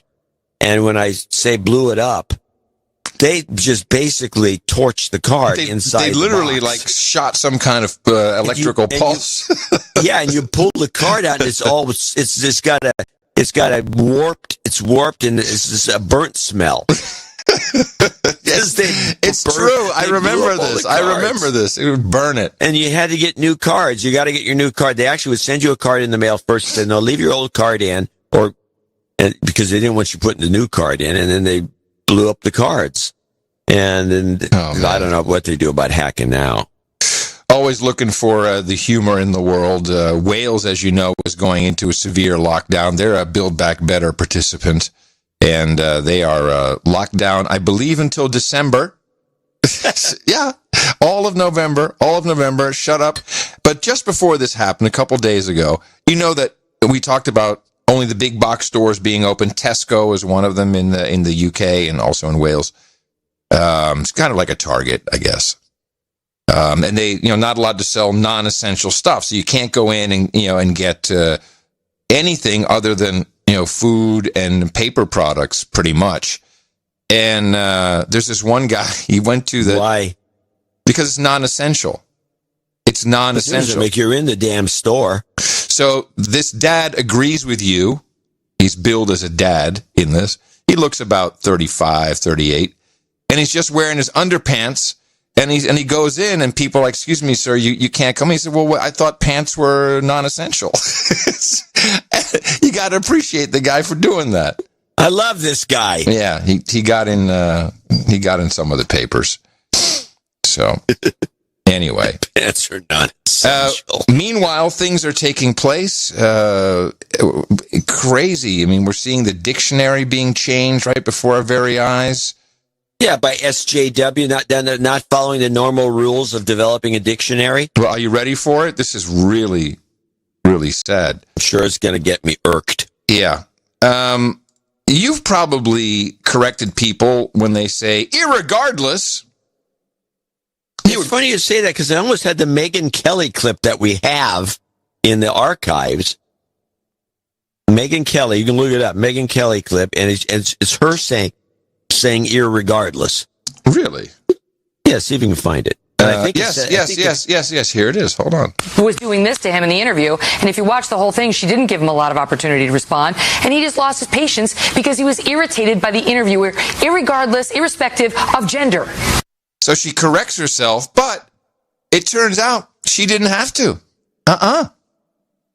according to Merriam-Webster, and Merriam-Webster, who recently changed the term preference to be bad, just says, oh yeah, it's non-standard. It's non-standard, but it can be used. They have right here, frequently asked questions about irregardless. Is it a word? Yes. It may not be a word that you like. It says it here literally in the dictionary. Yes, irregardless may not be a word that you like or a word that you would use in a term paper, but irregardless certainly is a word. It has been in use for well over 200 years, employed by a large number of people across a wide geographic range with a consistent meaning. That is why we, and well nigh every other dictionary of modern English, define this word. Remember that a definition is not endorsement of a word's use. Well, if you could, the way you do develop words, dictionaries, by the way, people don't know this, dictionaries are copyrighted. Yes, we have discussed this. It's worth hearing it again. Yes, and so no two dictionaries are quite alike because they have to develop their, and that's why most of them are old and established. Their own definitions. And one of the oldest that's in general use is the Oxford English Dictionary, which is a monster. And it's the definitive dictionary, and everybody else is kind of like an offshoot. But Webster, the various Websters and Merriam-Webster and all the rest. But you have to develop your definitions yourself, and you have to write your own definitions individually for each word. And you have to document. You don't have to do this last part, but you're supposed to, if you're a dictionary maker, document the usage so you can have some rationale for having the word in the dictionary in the first place. I have it here. I have it here for the Oxford English Dictionary. Usage. Irregardless is widely heard, perhaps arising under the influence of such perfectly correct forms as irrespective, but should be avoided by careful users of English. Use regardless to mean without regard or consideration, or nevertheless. That would be the definitive definition. So they're kind of saying, yeah, it's a word because people use it, but you're an idiot if you use it. You have to document usage to put it in there in the first place. I would like I would like a word included in the dictionary. I have a new word. Okay. I'm an independent. I think you are an independent. Independent. How do you spell it though? Independent. Independent. D-A-N-T. And pundit. Independent. It should be in the dictionary. Well, so should embiggen. I'm all in on embiggen. However, there is a war. There is a war going on right now. It looks like we're going to lose a letter from the alphabet. We've been tracking this letter for a long time. It is quite offensive. I know what it is. Well, of course, because the president's last name starts with this. We are so angry so angry at President Trump that we are going to remove the T from the dictionary. We've already started with important. Correct? Yeah. Yeah, oh yeah, important. Here is the new version, a new word where we once again are dropping our T's. Really, WGN's Washington correspondent Kelly Meyer joins us now live with the very latest. Kelly? Good evening. You're right. It could be at any second, and that confirmation looks all but certain. Certain. Oh, yeah. Certain has been used for a long time by a lot of female idiots. Certain. They will say certain, and many of them are broadcasters. Well, this is a broadcaster. And that confirmation looks all but certain. Certain is what it is. Certain. How do you spell that? God. S-I-R-N. She should be ashamed of herself. If I was a station manager, yes, right away. You got one. One more. That was it. That was your one shot. Because you got to at least give them a warning, because they may be naive, not knowing that this is not the way you pronounce certain. But she says certain. And you bring her in, you show her the tape, you say that one more time, you're fired. Yeah, right. Immediately. Yeah, on the spot. I'm not the station manager, and neither are you. No, I don't have the heart for it, man. We'd be kick-ass station managers. Yeah, we'd be like, hey, come here. Spin around. See if we can put you on the air. Spin around. Wasn't that what Roger Ailes said? I think Ailes was that. Yeah, just spin around, just spin around from. Let me see if you're good enough for the air. Yeah. Oh man. All right, so those days are over. So I think we should do two topics. The good times. Remember that, John? Good times. I remember. There's a story. I want to make sure I tell the story because this was the Me Too moment I witnessed, and at the time, honestly, all of MTV was all in on it. So the second wave of VJs included Kevin Seal, Carolyn Heldman, China Kantner, and Carolyn Heldman was brought in to be kind of the girl next door. She was from Boulder, Colorado. Kind of a cutesy, middle America type girl, but with the rosy cheeks. Girl next door type. Yeah, but it's actually a type. Real Americana. Yeah, and then one day she came in and she was wearing shorts, which, it's super appropriate, no problem, but hairy legs. And the way it worked, you'd be recording in the studio and they had the girl next door with hairy legs. So that sounds like a title for a funny book. But it was reading on screen. I mean, you could see it. It's like, oh man, you could see the hair all over her. Oh, geez. Now Hirsute. Up at 7. Hirsute. HIRSUI. I can fuzz. Spell it. SUIT. We were at 515 East Broadway. No. 515 East 57th, I'm sorry. So that's where the studio was, up at 1775 Broadway, where they had the feed from the studio where the executives, people are visiting in their office. Oh, yeah, I've got the VH1 feed. I've got the MTV feed over there. Take a look at what's going on. And they saw this and they called down.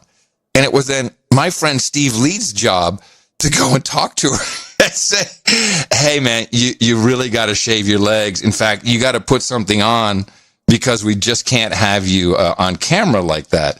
And she was offended. And ultimately, she got fired over it. She had to have hairy legs? No, she didn't want to shave her legs or cover them up. No, that's what I'm saying. I mean, she personally had to have...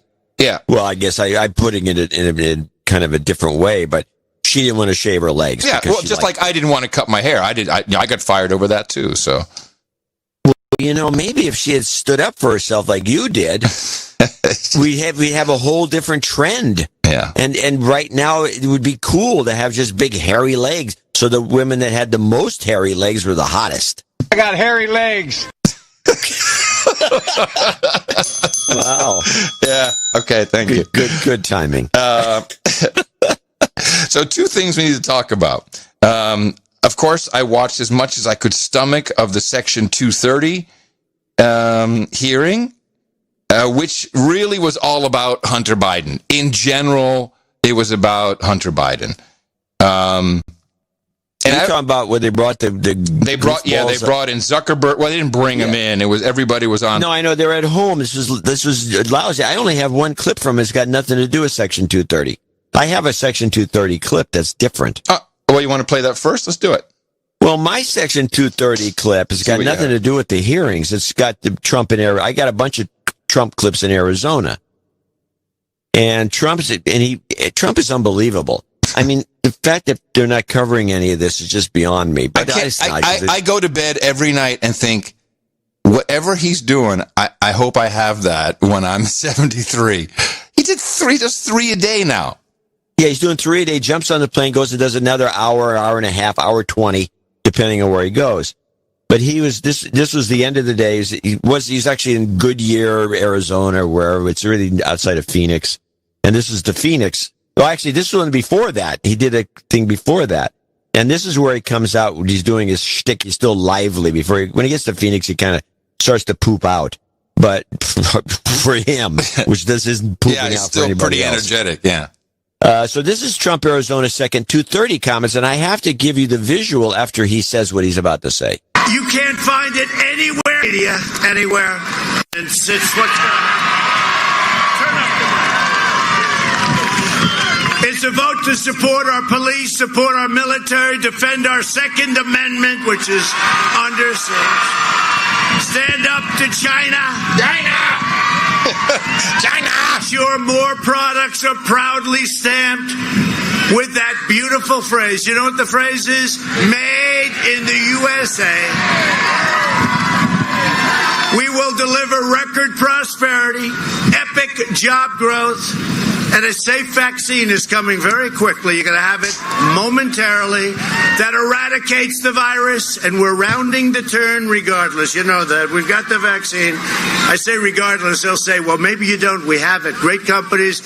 And quickly ends the pandemic. Should have never come here from China. They should have never let it out. We'll never forget. All over the world. All over the world. You see what's happening in Europe. All over the world. Normal life will fully resume. That's what we want, right? Normal life. Normal life. And next year will be the greatest economic year in the history of our country. A vote for Sleepy Joe Biden, and he is a sleepy guy, I tell you what. You know, it's a powerful party, and the party is totally joined with the fake news media, the lamestream media right there. And they're totally joined with the big tech. I don't know, Section 230. Does anyone know what Section 230 you do? Section 230, I think, What is that? I mean, the crowd is, By the way, the crowd is literally dumb. They're like, what? Section what? I did not hear any response. Well, that's because I cut it off. Oh, okay.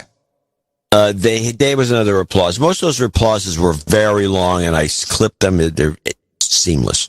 Oh, yeah. So I noticed it was so seamless. Thanks. Well, at the beginning, I don't know what happened. So what's the visual? What's the visual we got to have? He says Section 230, wah. When he says wah, he does a throat slit move. Oh, I don't think so. And I analyzed this.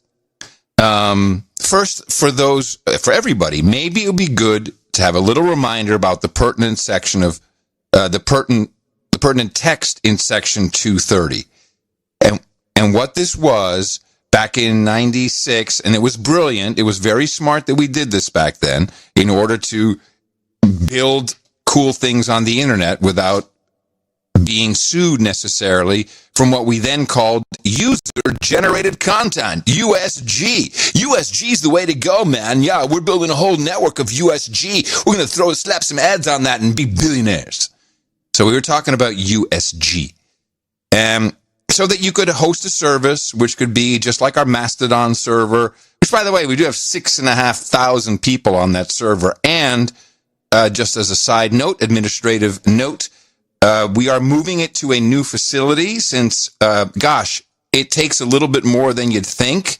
So for people who are like, hey, something doesn't work, shut up. It's not easy to run. Aaroner is doing a yeoman's job on that. And yeomans. So we may have some downtime. It could be half an hour to an hour in the next week or two. It could be a whole day if it goes wrong. But we are moving that. So when it happens, it's okay. Just look at the floor. The spinning will stop eventually. You'll be okay. You'll be okay. I promise you. People go crazy when it's down. So Section 230 is important for building. However, it was limited so that if you wanted to take something off of your site, you had certain legal language you could follow to remove that. And it's honestly very broadly written, and so it needs to be defined. But here is what you can do. So you are allowed as for No Agenda Social or Facebook or Twitter, there's no difference according to the law. Any action voluntarily taken in good faith, I can indeed restrict access to or availability of material that the provider or user, so it could be me or someone just using it, considers to be, and these are the key terms, obscene, lewd, lascivious, filthy, excessively violent, and the one that I don't like is harassing or otherwise objectionable, whether or not such material is constitutionally protected. That's so broad, and that is what they are hiding behind, and without fail, Pichai from Google, Zuckerberg from Facebook, Dorsey from Twitter, all were signaling before they had to appear before the Senate, wow, it would be really bad if you took that away, because little startups, they couldn't compete. Little poor startups, they wouldn't be able to compete. Oh, please don't take it away. Please regulate it so we can be the strongest mofos on the block. And the whole hearing, if it wasn't about Republicans saying, will you censor conservative voices? And all this crying bull crap, because you know my stance. Go start your own network. Time code, please. Yeah, I got it. So go start. Yeah, we started our own network. We got enough people. It's fun over there. We don't need to. We're not narcissistic that we have to be viewable for the whole world of Twitter. Although some people are. So they were. It was really a circle jerk of epic proportions. But there are a couple things and attitudes that I wanted to highlight. And the first one is Mark Zuckerberg in his opening statement, which he was reading from a teleprompter, which is kind of pathetic. Because you could see his eyes moving, reading the text. Everyone else, some of the other guys, Dorsey didn't have a teleprompter for sure. He was reading off of his screen, but you know, Zuckerberg had God knows what's going on. Can I give a teleprompter tip for people out there? Who, yeah, this is very important. People might find themselves using a teleprompter. Using the teleprompter. Yeah.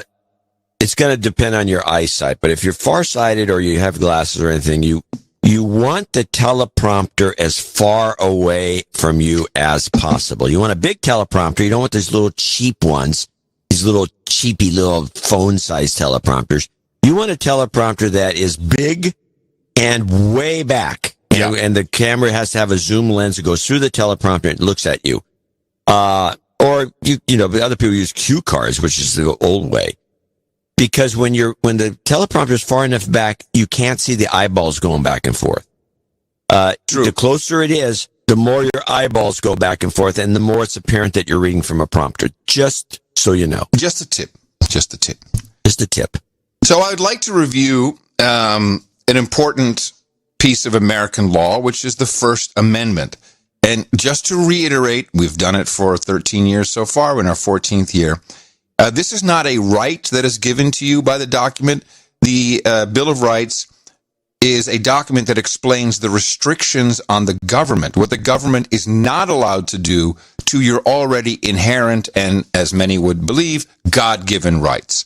So the First Amendment to the United States Constitution does not say, you can say what you want. No. It starts off by saying, Congress, that's our American government, shall make no law respecting an establishment of religion, or prohibiting the free exercise thereof, or abridging the freedom of speech or of the press. And there's another line there, but that's the most important part. So it speaks of freedom of speech that cannot be abridged. Congress can make no law that will abridge that. But what's interesting in Mark Zuckerberg's entire testimony and his initial statement, he does not use freedom of speech. He uses the term freedom of expression. And I find that very interesting because freedom of expression is in no way the same as freedom of speech. In fact, the definition of expression is the process of making known one's thoughts or feelings, or perhaps a political viewpoint. That is, so it's not the same as free speech. And when he equates that to the First Amendment, he's a douchebag. So let's listen to a bit of his opening statement. Chairman Wicker, Ranking Member Cantwell, and members of the committee. Every day, millions of Americans use the internet to share their experiences and discuss issues that matter to them. Setting the rules for online discourse is an important challenge for our society, and there are principles at stake that go beyond any one platform. How do we balance free expression and safety? How do we define what is dangerous? Who should decide? I don't believe that private companies should be making so many decisions about these issues by themselves. And at Facebook, we often have to balance competing equities. Sometimes the best approach from a safety or security perspective isn't the best for privacy or free expression. We work with experts across society to strike the right balance. We don't always get it right, but we try to be fair and consistent. The reality is that people have very different ideas and views about where the lines should be. Democrats often say that we don't remove enough content, and Republicans often say we remove too much. I expect that we'll hear some of those criticisms today. And the fact that both sides criticize us doesn't mean that we're getting this right. But it does mean that there are real disagreements about where the limits of online speech should be. And I think that's understandable. People can reasonably disagree about where to draw the lines. That's a hallmark of democratic societies, especially here in the U.S. with our strong First Amendment tradition. Okay. Massive douchebag. He just called our First Amendment a tradition. A tradition. This is how these a-holes think about stuff. Draw the lines. Listen. That's a hallmark of democratic societies, especially here in the U.S. with our strong First Amendment tradition. Tradition. Unbelievable. He cannot say free speech, freedom of speech. He's not capable of it. What everyone was talking about, mind-blowing hate speech. They spent hours, well, what defines hate speech? Which, of course, is legally not defined. And you had actual senators talking about hate speech as if it's a thing. Oh, hate speech. Guess what? I hate you. I hate you. I hate every single one of you. I hate you. Is that illegal? It's mind-boggling. But it doesn't matter because this is what he really wants. Zuckerberg wants the big regulation so that he and his company and his other cohorts will be the only ones who can actually adhere to it, because you need lawyers and AI and all kinds of people checking the AI. By the way, I'm going to slow you down there. First of all, I think that was written by a lawyer. Of course it was. And, absolutely. Which makes you really, I mean, should make you even more uncomfortable. Yep. Because the guy, for one thing, can't think for himself, and he had a lawyer write this because it sounds very legalese. Mm-hmm. And if you're going to bring in the point that this is designed to get it so only these companies can survive because of the need for layers of lawyers, it would make sense that a lawyer would write this up. Exactly. And that's what this whole exercise was. And I would say 2/3, if not more, of even the people pushing back are getting money from these Silicon Valley companies. They're one of the biggest lobbyist pocketbooks in all of Washington, D.C. Everybody knows it. They all know it. That's why these dicks don't have to even get on their private jet to come fly and testify in person. No, we'll just do it on the WebEx. So here's what he really wants. Right now, the discussion is focused on Section 230. Some say that ending 230 would solve all of the Internet's problems. Others say that it would end the Internet as we know it. From our perspective, Section 230 does two basic things. First, it encourages free expression, which is fundamentally important. Without 230, platforms could potentially be held liable for everything that people say. They'd face much greater pressure to take down more content to avoid legal risk. Second, it allows platforms to moderate content. Without 230, platforms could face liability for basic moderation, like removing harassment that impacts the safety of their communities. Now, there's a reason why America leads in technology. Section 230 helped create the Internet as we know it. It has helped new ideas get built and our companies to spread American values around the world, and we should maintain this advantage. But the Internet has also evolved, and I think that Congress should update the law to make sure that it's working as intended. One important place to start would be making content moderation systems more transparent. Another would be to separate good actors from bad actors by making sure that companies can't hide behind Section 230 to avoid responsibility for intentionally facilitating illegal activity on their platforms. So that's where it comes in. We'll make moderation more transparent, which means you'll have to have a moderation department and a head of moderation, a VP of moderation, and then the HR. Reports. You have to file reports, TPS reports, all that stuff. Exactly. You have to file all your reports. But sorry. Go ahead. Go on. No, please go ahead. Well, I was going to say there's one little giveaway in there that I think was overlooked by everybody, and I think it's fundamental that people understand it.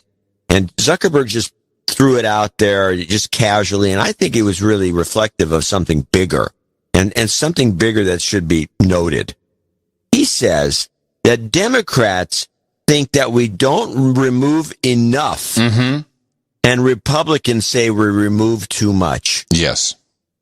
That is a major indictment of the Democrat Party and Democrat thinking in general. They want censorship. They want the lockdown. They want everything, control of the public.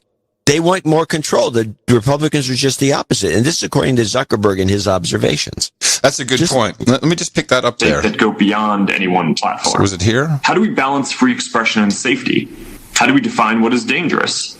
Who should decide? I don't believe that private companies should be making so many decisions about these issues by themselves. And at Facebook, we often have to balance competing equities.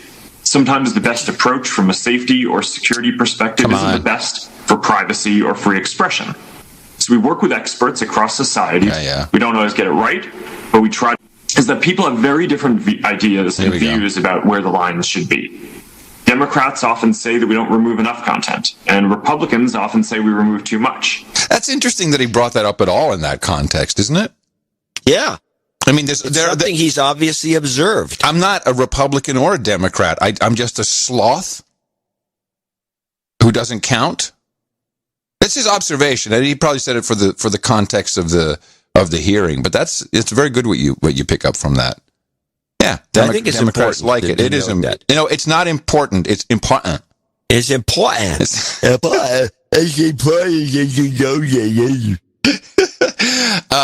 Of course, I personally feel that if you have a link to something and you say, hey, looky here, this is a link to some cool-ass crap, there should be no reason for them to be taking that down.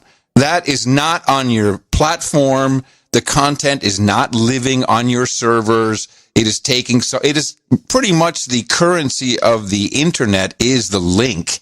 So you can link out. Now, we know why they don't want it. And my pitch is very short. Advertising equals censorship. That's the bottom line. I don't care who you are, what you think. If there's advertising in play, you have to self-censor because you will lose your advertisers. Advertisers are everything. I want to go back to the earlier days of the internet, probably just say around 96. The early days of the web. Okay, 94. 93 is when it started. Yeah. Say about 95. Mm-hmm. In 95, and I was doing a lot of internet writing at the time. There were a lot of big time publishers, big boys, and they always would say the same thing. Oh my God, you're linking out. What are you thinking, man? You can't put links in your column. You're linking out. You're taking people out of the site. I think the New York Times didn't even link out for the longest time. I think the New York Times never linked out until just recently when they finally had to. And this was the mode. Oh, you're killing us. You're linking out. They're never gonna come back. Which I always felt was bullcrap. That's why I argued the other side. I said, no, you're giving them the opportunity to link it. They'll come back. They'll come back specifically. They'll come back. It's my column. They're coming back. Well, I can tell you right now, this will only lead to one thing.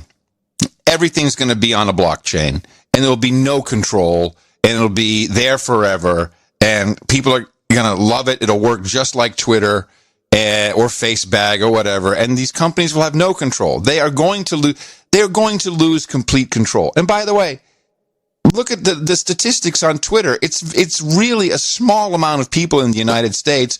Most of the loudest ones are really Democratic voting political zealots. They're on there for that reason.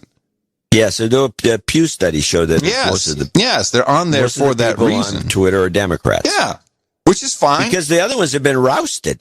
But let's be honest. Rousted. You're on noagendasocial.com. It's enjoyable. I get everything I need from that. How about you? Well, it turns out, and I've found this effect before. If you're really into something and you got a point to make, you want to put it on one of these micro blogs, which is what these are. You just want to get it out of your system. Right. And it turns out you get the same satisfaction of sending it out to the supposed 102,000 followers I have on Twitter, or the 2,000 followers I have on No Agenda Social. The effect's the same. Not only that, but I think I get better response from No Agenda Social. You get better response, sure. And by the way, I don't know if I've mentioned this. People are exactly the same. Every day, there's 1, 2, 3 reports. This person posted something hostile. I don't like that picture. And of course, I get the reports as the admin, and I just look at it and I shake my head. It's like, wow, everybody needs daddy. He's being mean. He's running a bot and didn't include me. It's human behavior is remarkable. And with that, I'd like to thank you for your courage and say in the morning to you, the man who put the C in John C. Dvorak. Well, in the morning, you, Mr. Adam Curry. Also in the morning, all ships at sea, boots on the ground, feet in the air, subs in the water, dames and nights up. In the morning to the trolls in the troll room. Hands up, trolls. Let's take a count. 1,696 trolls on deck. You can find them at noagendastream.com on show days. We have a stream there. So you go to the chat, your stream starts. You're listening to something. It's always playing. And if it's not one of our many live shows, then it's podcasts that are all done, all commercials, all talk, no commercials. And we have some great programming, and you can hang out with people and talk about the show or anything you want. And while you're in there, hit people up for an invite to this noagendasocial.com that we've been talking about. You can get it from anybody. Anyone who's on noagendasocial.com can give you that invite.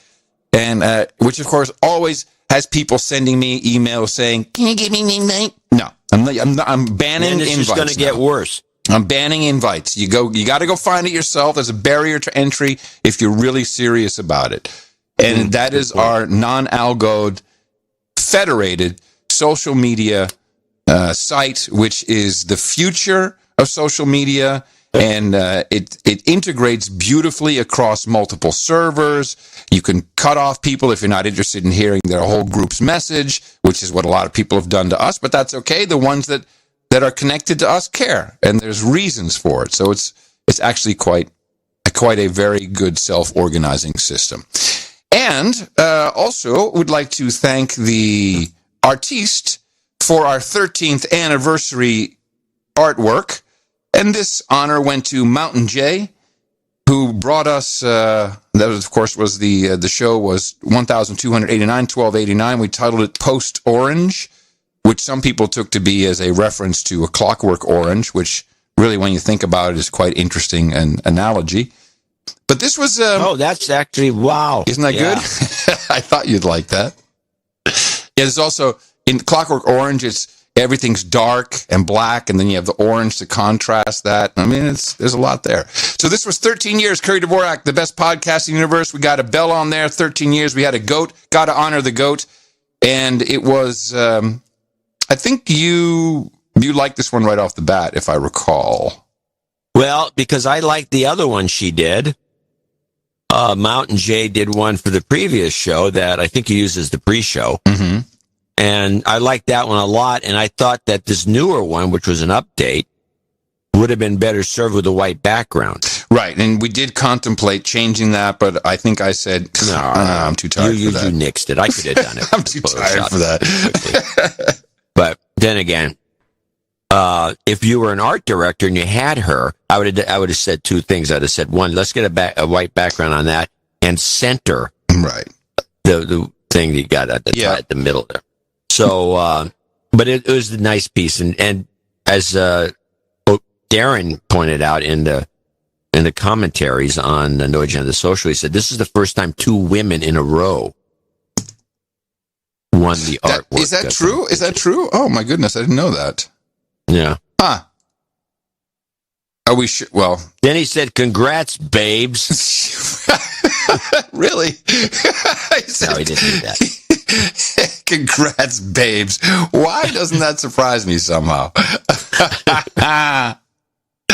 Well, this is the value for value model where we like to thank people for sending one of the 3 necessities. So we provide a show to you. You're listening to it. If you're spending your time on it, clearly there's some value in it for you.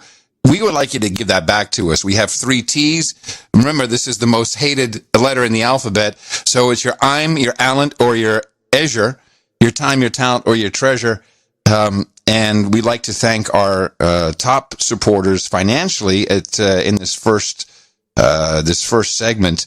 They become our executive producers and associate executive producers. And I am very proud to say, for those of you who for years have been putting this credit, and you see it everywhere, LinkedIn, you see it on social media profiles, someone will say, I was the executive producer of episode 1290 of the No Agenda Show. And as we say, these credits are real. The proof is in the pudding. And the proof comes from our Hollywood producer, Dana Brunetti.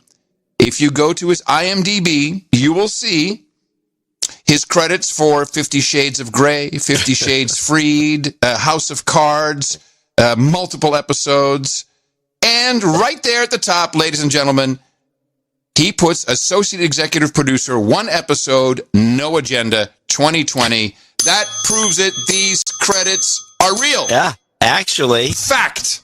It's a big deal to have somebody at his level to do that. No kidding. He even put in, if you click through to it, he even put in the number, like the minute number. It's like 1 hour, 2 minutes. 1 hour, 2 minutes is where his credit was recognized. Well, he doesn't need to go that far, but it's funny.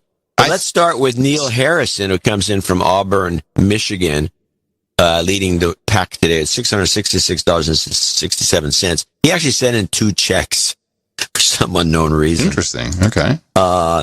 And he sent in a note. And he also has one of those handwritings that's very Frenchy. Oh, French. ITM, and by the time you get this, happy belated 13th anniversary, your show has become invaluable to me, as it has to many others. So thank you and all the producers who gave before I got hit in the mouth, so that there could be a show to get hooked on. What he's saying there is, thanks for being on for so long, because he probably would have missed it. Right. Anyways, please find the enclosed. What are you going to do? Now that we've established it as, I think Merriam-Webster needs to add anyways with a Z as an official spelling of the word. And they might as well do anywho. Anywho. While you're at it, throw in an anywho. Yeah, anywho. Please find the enclosed 666.67, which is like Regeneron for my previous douchebaggery. Nice. Sorry about giving 2 checks at once, a result of rather poor planning. I think, and they had different dates, so I think he was going to send a check in. But it works out well if we just say that it was on purpose and in honor of my 2 favorite TV shows, Inspector Morse and Inspector Lewis, which I just recently found out had 33 episodes each. It's typical. Who dreams this? Who comes up with this? Typical. Look, this donation takes me to knighthood, so if you would please pronounce-ticate, there's another word that should be in there. Yes. Pronounce-ticate me Sir Dunabunk of the Northern Mitten. Mm-hmm. Okay, you get your pencil. I'm ready to go. For the round table, please provide me some Bex and a big old bag of Haribo gummy bears. Now, there's a combination I wouldn't wish on anybody. You should beer and gummy bears. If you've never seen it, go read the Amazon.com review of Haribo gummy bears. It's a very funny review.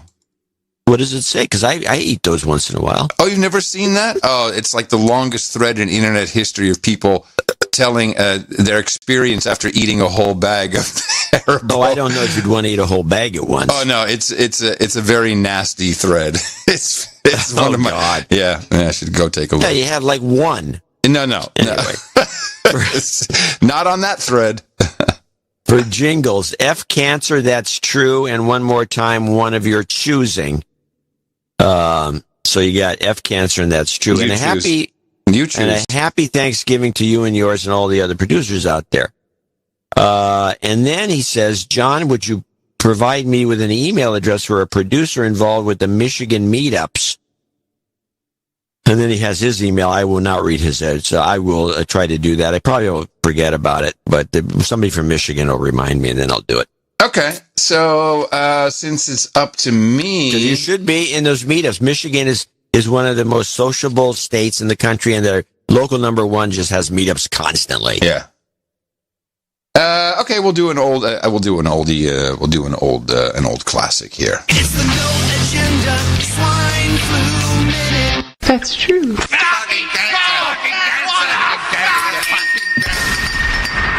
You've got karma. Next on the list is Anonymous. Now, I want to complain about this particular note. He says, this brings me to Aussie Dollar Knighthood. I was sent a note, an email note, which he did. But I don't understand why he didn't put this. It was anonymous. Because normally, here's the way that would go. I'd read his name. And then I'd go to the note, and it would say right at the top of the note, which I've done already, luckily, keep me anonymous. Can you make it a little, put it in the... Yeah. You know what I'm saying? All right, so he says, I know what you're saying. I know what you're saying. It's no, I'm talking to him, not you. And all the other Aussies, it's $366.33. So he'd be executive producer. Thank you. And how much did he have to send? 8,000? It turned out to be an Insta-night. That's what. Okay. Well, so what was... All right, so anyway, yes, keep going. It's in the note. So I'm going to give you the clips first. He says, the one with vocal fry... Read the New York Times on my iPad app. You know what that is? Yeah. It's Jill. Yeah. Jill. I got her. Yeah, I got her. Jill Abrams. And that's true. That's it. That's it? That's just one? It's the iPad and that's true? Yeah. Okay, good. Thank you. That's the way it should be. That's easy, yeah. This is a $366.33 US donation from Anonymous Aussie to the best podcast in the universe. Keep on up with the great work. This is interesting. It's one of these notes that scrolls to infinity. Keeping resizing amygdalas worldwide. Can I please get a health karma for my mother and father who are both fighting non-covered related illnesses? This is 333.33 plus an extra 33 to bring me to knighthood in deflated Aussie dollars. He has some accounting here. Accounting below. I turned 50 this week. Nice. I didn't put this on there. Is he not on a birthday shout out would be huge. So we need to Anonymous. Birthday shout out to Anonymous, or actually here's his he has a night name. Okay, hold on. Yeah. I didn't get this note, so I didn't send it to Eric, so it's not on the list. Okay. Serpentine, Knight of the Red Cliff Peninsula. And then he says, give me that name if there are no title disputes. Let me think. I'm pretty sure there is no Serpentine. And when is his birthday? It's today, I think. Okay, well, he's getting it today. I turned 50 this week. Okay. So he's going to be 50. All right, Serpentine, Knight of the Red Cliff Peninsula. Got it. Okay, it's a lot of extra work, sorry. It's okay. And then you can jingle him out. Okay, here we go. Obviously, I read the New York Times like all day long, mainly on my iPad app. That's true. There we go. That's true. He asked for health karma. I'm sorry. Health karma. You've got karma. Wouldn't want to forget that. And speak of the devil, Dana Brunetti's back. Whoa, there he is. 333.33 from Los Angeles, California. Now, I'll read the note and then I may add to this. In the morning, and happy anniversary from Golden Cloud Ranch, where since March I've been living in an Airstream with my smoking hot fiance, Alex. Yes, and we've seen the Airstream and Alex, and yes. It's a big... Alex is pretty, and the Airstream is big. And it's bigger than the one I had. I think he has the monster one. It's really cool. He has the Max Airstream. Yeah, but I do want to ask him, are you also a little disappointed with the finishing? I mean, it's kind of shoddy, right? Stuff was a little off center. That's it. Just wanted to say that. Airstream should call you and give you a free Airstream to shut you up. I would reject it. Oh. Adam, please check the grammar on this. Anyways, I realized after my donation to the last show that I made a terrible $83 mistake and ended up with an associate producer credit. Oh my God. Everyone in Hollywood knows that it's what's given to an assistant rather than a raise. I'll tell you what, kid, you can be associate executive, associate producer. Okay, well, I can use some more money. No. This is better. Believe me. It's like executive VP in corporate structure. It's the same thing. You got a raise with you got a new title, no raise. Yeah, that's a classic. We must correct this before future deals of mine are adversely affected by this precedent. Can I send in another 83 to adjust that previous credit, or is it now written in stone? I don't know, man. I think it's written in stone. I don't think you can come back and do that. Written. It's written. Anyways, it's written. Call a meeting and let me know. It's written in stone. My last donation and potential future donations, please feel free to pick a credit of mine for use on the show. It's not just the same one every time, please. Oddly, from the associate executive producer of episode 1287 of No Agenda has gotten no traction for any projects I'm pitching. Must be because of the COVID. Hopefully, I made it under the wire for your 13th anniversary show. You kind of did. This is still the 13th anniversary. And I have old clips to prove it. I meant to send it yesterday, but spent the day moving dirt. And then I went over to my neighbor's property and drank whiskey until I fell over. Also, to answer... Hey, welcome to the farming community. Welcome to Central Valley. Also, to answer Adam's questions last week, my land is unfortunately not a weed farm, though some of my neighbors have grown some nice buds for personal use. Beautiful. John can give more color to what I'm doing here per our separate correspondence, and if you want to see pics, you're not too afraid of Instagram, I'm at Dana. Wow. Okay, well, you can go look at the pics. Please give me some Sharpton respect and a bite and just shoot him in the leg. I don't remember that clip. Yeah. What do you mean? I just played it earlier. You shoot him in the leg. No, you said hairy legs. Oh, I had that one too. You played hairy legs. You didn't say shoot him in the leg earlier. Followed by something to help my sore head. And no, it's not sore from last night's whiskey, but from being a dumbass and flipping my side-by-side Polaris ATV. Oh, that's a good... Yeah, well, he flipped it. So, you can get killed on those things. Be careful. Yeah, you Happy anniversary again, and congrats on the best podcast in the universe. Wow, that is so nice to hear from you. And he's almost a knighthood already. So what is this? That's when he gets to have a cool title. What's this separate correspondence he speaks of? I sent him a note to say something. I asked him, I wonder where his No. Don't lie. Don't lie. You said about that bit part. Hey, I need a bit part. And you know what he said? He said, kid, I'll call you in the morning.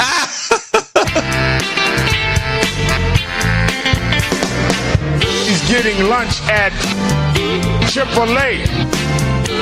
The tortillas in the race. Kim Kardashian, Sigourney Weaver, Rush, R-E-S-P-I-C-T.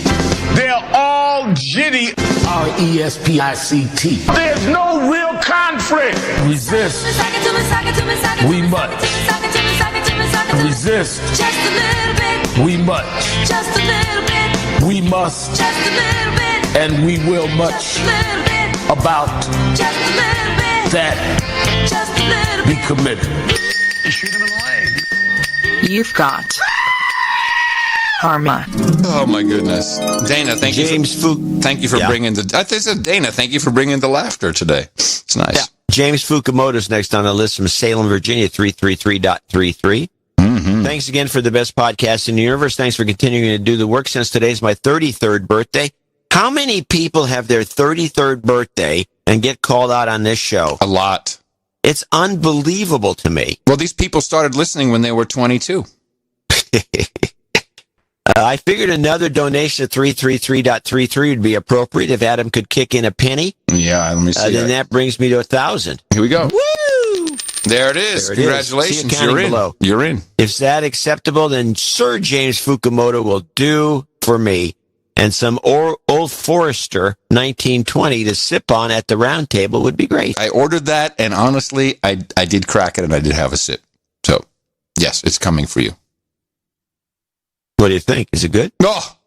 I haven't had that for years. It's a little better than the 21. Please. All right. All right. Do we have any? No requests. That's it. Okay, we're good. Jackie Green. Musician extraordinaire. Oh. 300. Yeah, he is. Really? My family and I are longtime listeners and supporters of the best podcast in the universe. Congrats on 13 years. I'm a musician who tries to make a living. Who makes a living on the road. Well, it's been difficult to watch the pandemic and shutdowns completely gut an entire industry. And not just the performers, but think about sound techs, lighting, roadies. I mean, this is everybody. Bookers, club bookers, promoters. Yeah. It's people are hurting. They're hurting. It's been difficult to watch the pandemic and shutdowns completely gut an entire industry. It's hard enough to make a living without all the cancel culture and peacocking bullshit, and then go and pull this stunt. Go figure. Since all my spring, summer, and fall shows got postponed, I started doing value for value constants on my Facebook page. Okay. It occurred to me that I should donate to you some of what I would normally spend on advertising for my summer tour. Value for value. So here's that dough, and a little extra for good measure. Wow. Thank you both for your thorough deconstruction of the media. I've never been very active on Facebag until now, but sucking it up since I'm not sure how else to reach the most people. Way to kick a guy while he's down, COVID. So I'd like to send an invite here to all NA fans to check out my webcast. Live from backstage this Sunday, 11/1. The first is this Sunday. 5 p.m. PST on the Jackie Green with an E at the end, Jackie Greene Facebag page. Well, we have a very active Facebag community, which neither you or I are a part of, out of principle, not for the producers, but for the bag. And I would like everyone to go check him out on Sunday, 5 o'clock. Jackie Green with an E. Jackie Green with an E. He's really good. Thank you very much, Jackie. I think he's in Northern California, not the Bay Area, but I think somewhere up north. Up north, you can go meet up with the producer. Yeah, with you can go drive and have beers together. Jackie Green and Brunetti. You can go have some of that whiskey, fall over. Yeah, drive around ATV. Don't worry. Bang it into the Airstream. Don't give a crap. Don't worry. The Glock is on his hip. It's not in his hand. Don't worry. He'll be fine. Kyle Mann's got no Glock, but he does have. I got to find him here. There he is. Kyle Mann in Cincinnati, $280.64 to be first associate executive producer for show 1290. And he wrote a handwritten note, which I'm going to have nothing but difficulty reading because there's a term called chicken scratch. It's a style of writing. Hello, John Adam. This donation brings me to knighthood. I don't know if I listed him. Is he not? Yeah, he's listed. Yeah, he's listed. He resumed the title, Sir Man of the Center. Pronounced, then he's got just a scribble. I can't read it. Let's pronounce something. I've been listening on and off since the run-up to the 2016 election. In this time, I finished grad school and have spent several years. You know, you could become a doctor, and have spent several years of my first job as a younger millennial. I'm a younger millennial. Thank you for the info and the entertainment over those years. Sure.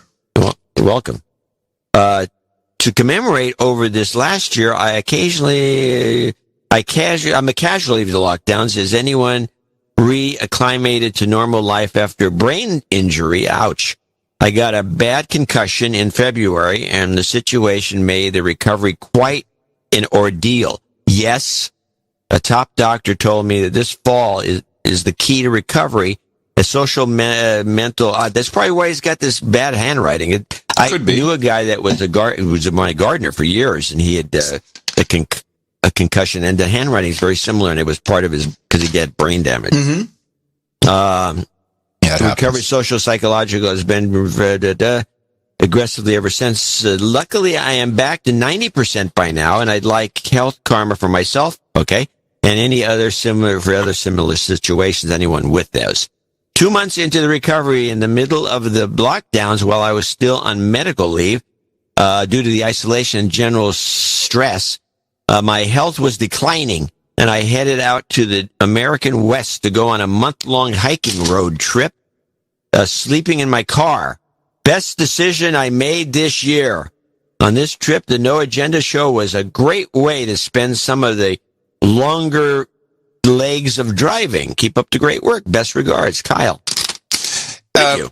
Thank you, Kyle. And I just wanted to mention, if you're feeling depressed, if you're not, because this COVID situation, depending on where you are in the world, can get people down.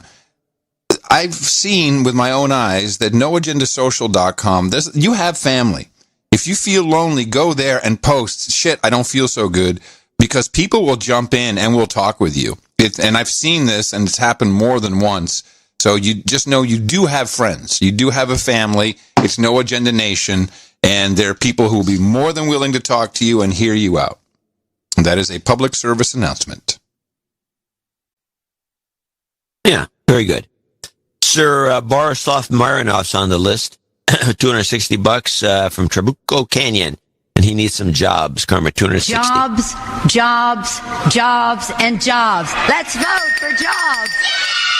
You've got karma. So Lauren Lemire in Carlisle, Massachusetts, $233.09. She actually sent a card in, nice card too. And she's in says Lauren. From Lauren in Phoenix. She's in Phoenix, so she left the coldness and misery of Massachusetts and go to Phoenix. In the morning, John and Adam, thanks for all the deconstruction and work you both put into each and every show. Please accept my first ever donation. Oh, okay. Yeah.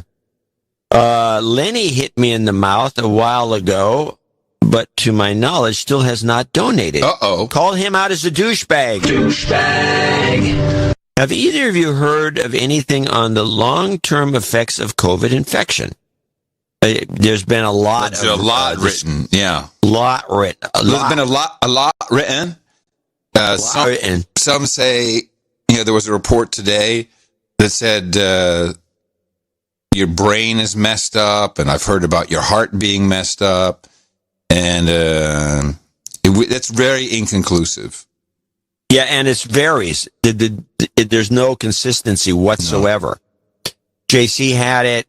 No long-term anything that we had 60 people at the Vegas meetup, and I want to ask again. We were full-on super spreader. I don't think anyone got sick. Yes, because it's not. Like I said, it's over. Okay, just wanted to make sure I put that out there. But there's also COVID toe, which I thought was peculiar. COVID toe? What is COVID toe? Check it out. Well, no, you can tell me. I'm not into toe pictures. Well, COVID toe, where your all your toes turn yellow and grody looking, and it looks like they're all rotten looking, and then I guess it clears up. It's like, let me take I have to take a look. COVID so you have to check it out. COVID toe. COVID. It's like camel toe, only different. COVID toe. Oh. So there's such stuff like that. See it? Yeah. Yuck. Ugh. And there's COVID fingers too. I guess there's some, but that's rare. I don't know. There's things that go on. You look at the picture. My friend had it in July. She actually, I think, smell-o-vision. Smell it. There were a number of people that tried to produce smell. I remember that you had scratch off cards, didn't you? No, I'm talking about that hooked to the computer.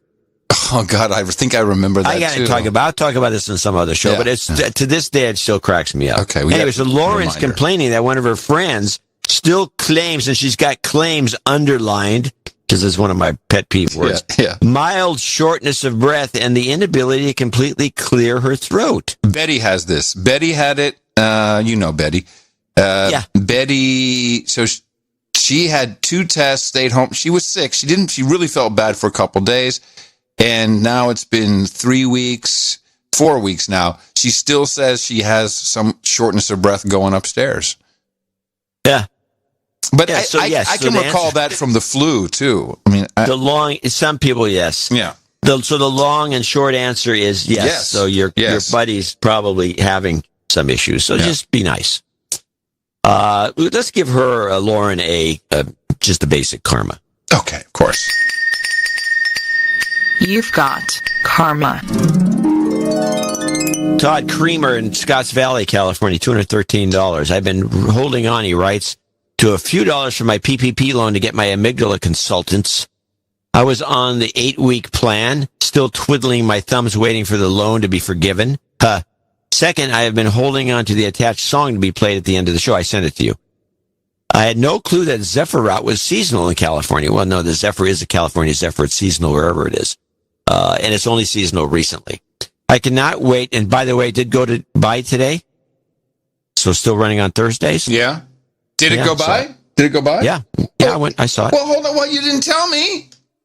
6 cars. Ladies and gentlemen, Squawk Box CNBC, 6 cars for the Zephyr. What was the speed, John C. Dvorak? Slow, normal? Moderate. Moderate speed.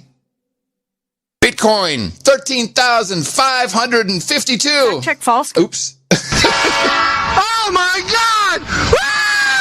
Listen to that horn! By the way, I cannot wait for the executive producers to rewrite, he continues, the lyrics for this song. The song's written by Gary Hart, R.I.P. Grant was a member of the 80s power trio Husker Du. Husker Du. I remember Husker Du. Husker Du. Husker Du. Unfortunately, the 2 of the 3 members could not get along and broke up before making it big on Adam's former TV station. Yeah. My only jingle request is an F cancer for my friend Laramie and his son Rylan as they both continue their fight against cancer and leukemia, Todd. So Todd sent that song along. I'll just play a little bit of it. Emeryville is as far as it goes. Take a bus to the Embarcadero. It's about it's called the California Zephyr. And if he rewrites the lyrics, yeah, we'll play it at end of show song, absolutely. And I did just want to make note. I don't know if you saw the video that came in. One of our producers, who was a conductor on a train in Victoria. Yeah. And he sent a video, and he did a toot for you. Listen.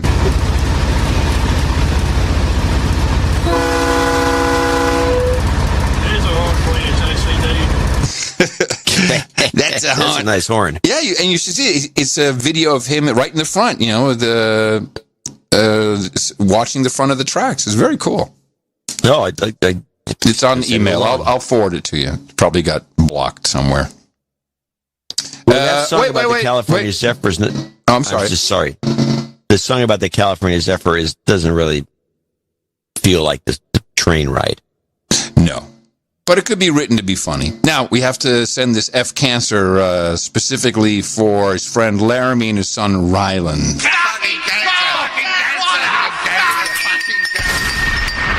You've got karma. Okay. Stephen Riley, $205. I don't know where he's from. With this donation of $205, I've reached the level of knight. Oh, I don't think now he's not on the list. Please give me a title of Sir Stephen of the Bighorn Basin. I would request pizza burgers and Pepsi beer at the round table. I never would have donated without the prodding from my daughter, Andra. Give her the damehood, who made a Father's Day donation on my behalf. Oh, okay, she's the good girl. She got the idea from my sister, her Aunt Barb. Barb? Sounds like something from the Andy Griffin show. Yeah, Leave It to Beaver. Or Leave It to Beaver. Yeah. She got the idea from my sister, her Aunt Barb, who had been encouraging me to become a knight. They are both big support. They are both a big support to me. Anyways, it's over. It's over. I have been listening since episode 1 when it was more like a food and wine show with interesting conversation thrown in. Back in the day. Yeah, those days are over. Now this show is indispensable with the media deconstruction and the intelligent observations by the both of you. Thanks for the great 13 years and stay negative. Jingles, Manning. The apocalypse was coming. Sophia Franklin. It's scary. That's true. It's scary. Yeah, Sophia's it's scary. And then that's true, I'm sure, is not I don't believe that's from Sophia. Accounting, and he's got the accounting. Okay. And a karma, or is it just those two? It's just jingles. We'll throw it in. We'll throw it in. They're saying that all hell is going to break loose, and you're going to need a Bitcoin. That's true. You've got karma. It's true. It's true. You never got the scary from... What's scary? Sophia with an F. We don't have it's scary. We don't have that. So what I sent, that was recent. No. We have... I sent it in. It's one of the end of show ones I clipped from her. Oh, I'm sorry. I misunderstood. It's scary. Okay, I understand. Well, we have to do that again then. That's just nice. So where does scary come? Right after Manning. Right after Manning, and then it's true? Yeah. It's a story. Yeah, I got you. They're saying that all hell is going to break loose, and you're going to need a Bitcoin. It's scary. That's true. Okay, that's all I could do. That's good enough. I don't have octopus You want to tighten it up, people, do it yourself. Yeah. Just edit that out. It'll be fun. Greg Ulig in Pioneer, California, $202.02. I cannot find an email from an Ulig or anything that says subject line donation from anyone that would apply. So, $202.02 from Pioneer. Jeffrey Madison in Hillard, Ohio, is our last associate executive producer at $200. First donation, no jingles. Thank you. And thank you, Jeffrey. Thank you. Now, I have a note here from the back office. Sean McCune, who was an Instanite. Now, did we Instanite him? I think we did, but I don't know if he had... Anyway, here's what it says. In the morning, happy anniversary, gentlemen. I was Instanite on show 1288. There you go, but you couldn't find the note, so here it is again. Podfathers, bless me, for I've committed an act of instanitery to gentle my condition of douchebagness. Please de-douche me. You've been de-douched. And dub me Sir Sean of the Allegheny Valley. And so what I shall do...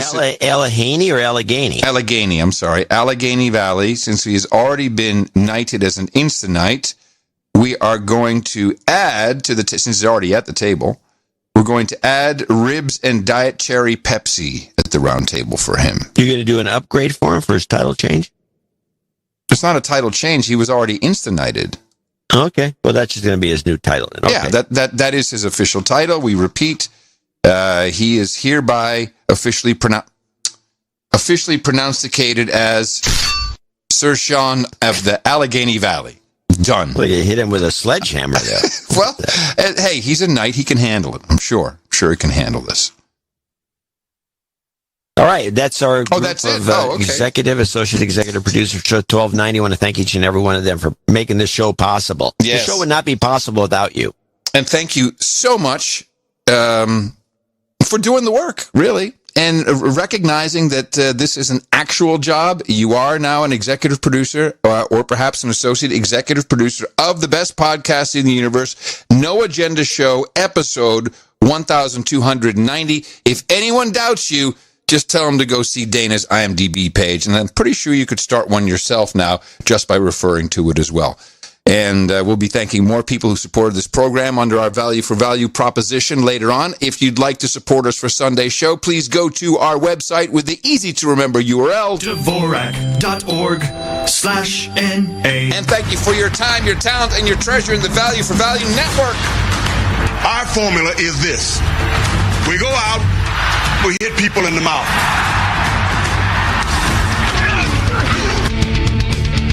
Whoa. Order. Shoot him in the leg. Shut up, slave. Shut up, slave.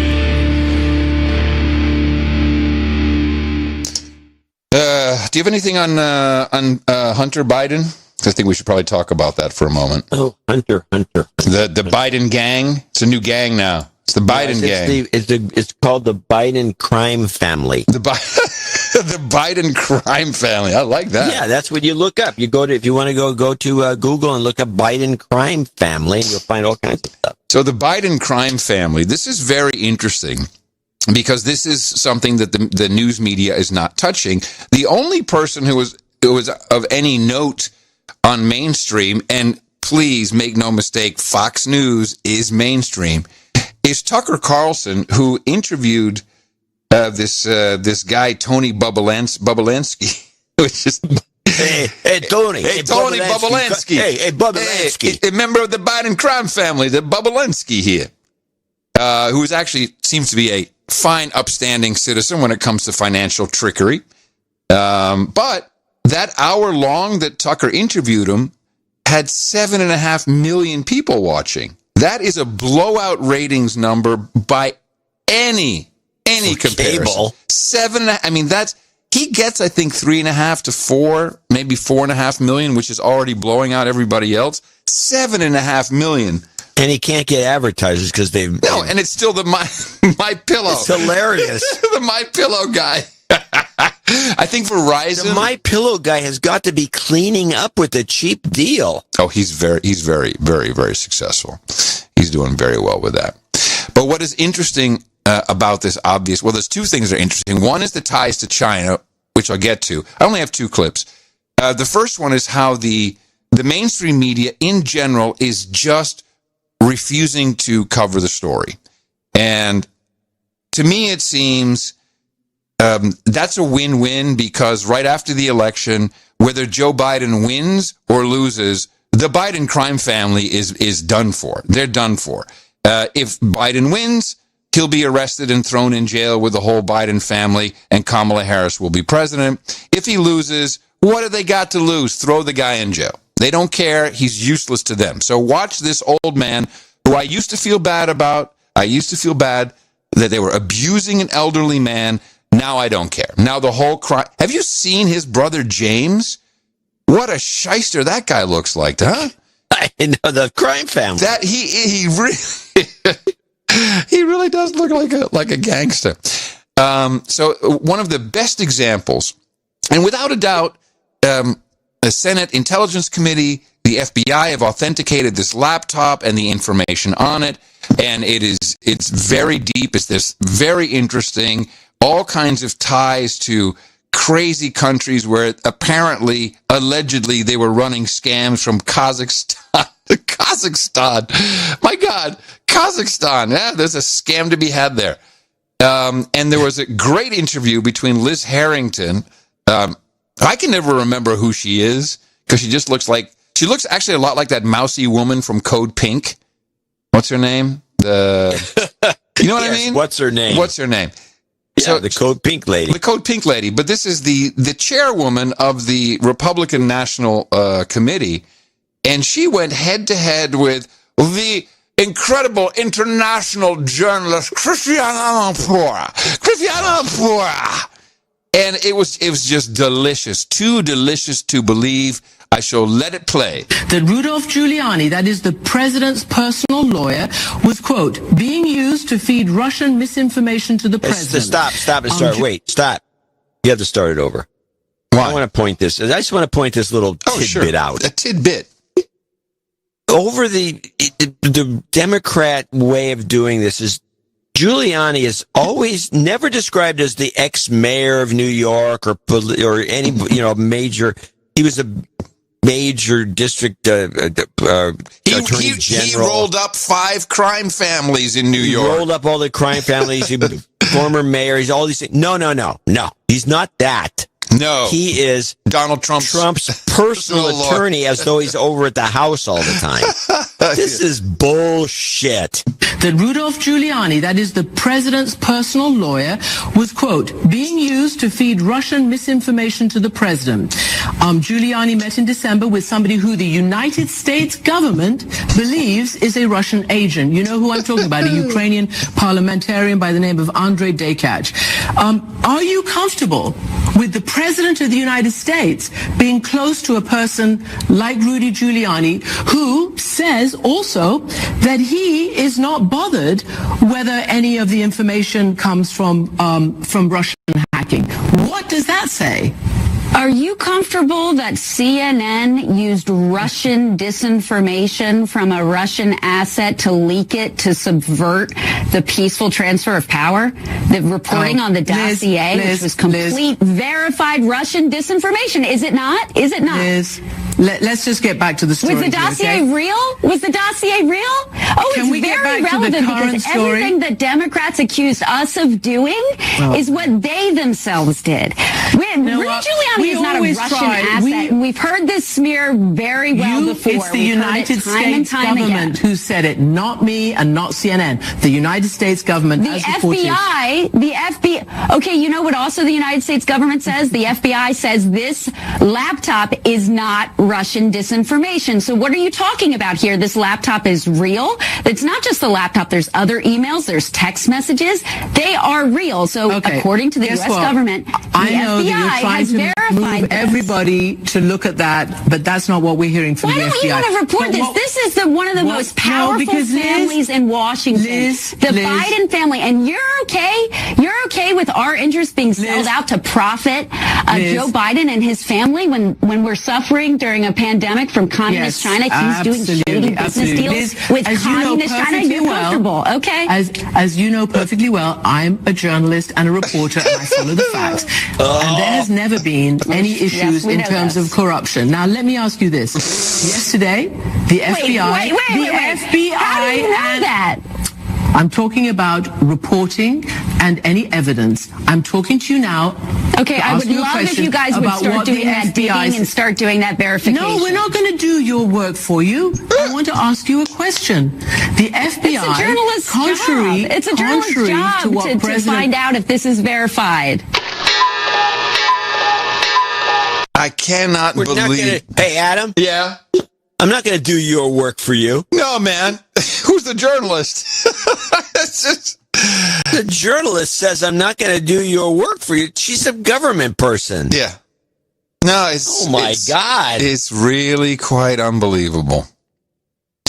And what? How did they get off saying this laptop, which was dropped off at a repair shop, is somehow in any way involved with Russian hacking? Like the Russians hacked the laptop, or what are they trying to say? Well, they're basing that on the letter that the former intelligence officials, Brennan, Clapper, Morell, et al., said it looks like Russian information, disinformation. It looks like it. This has all the whole... Basically, our spooks saying, hey, that looks like the work of their spooks. Come on, please. Just so insulting. You give my family a bad name, Brennan.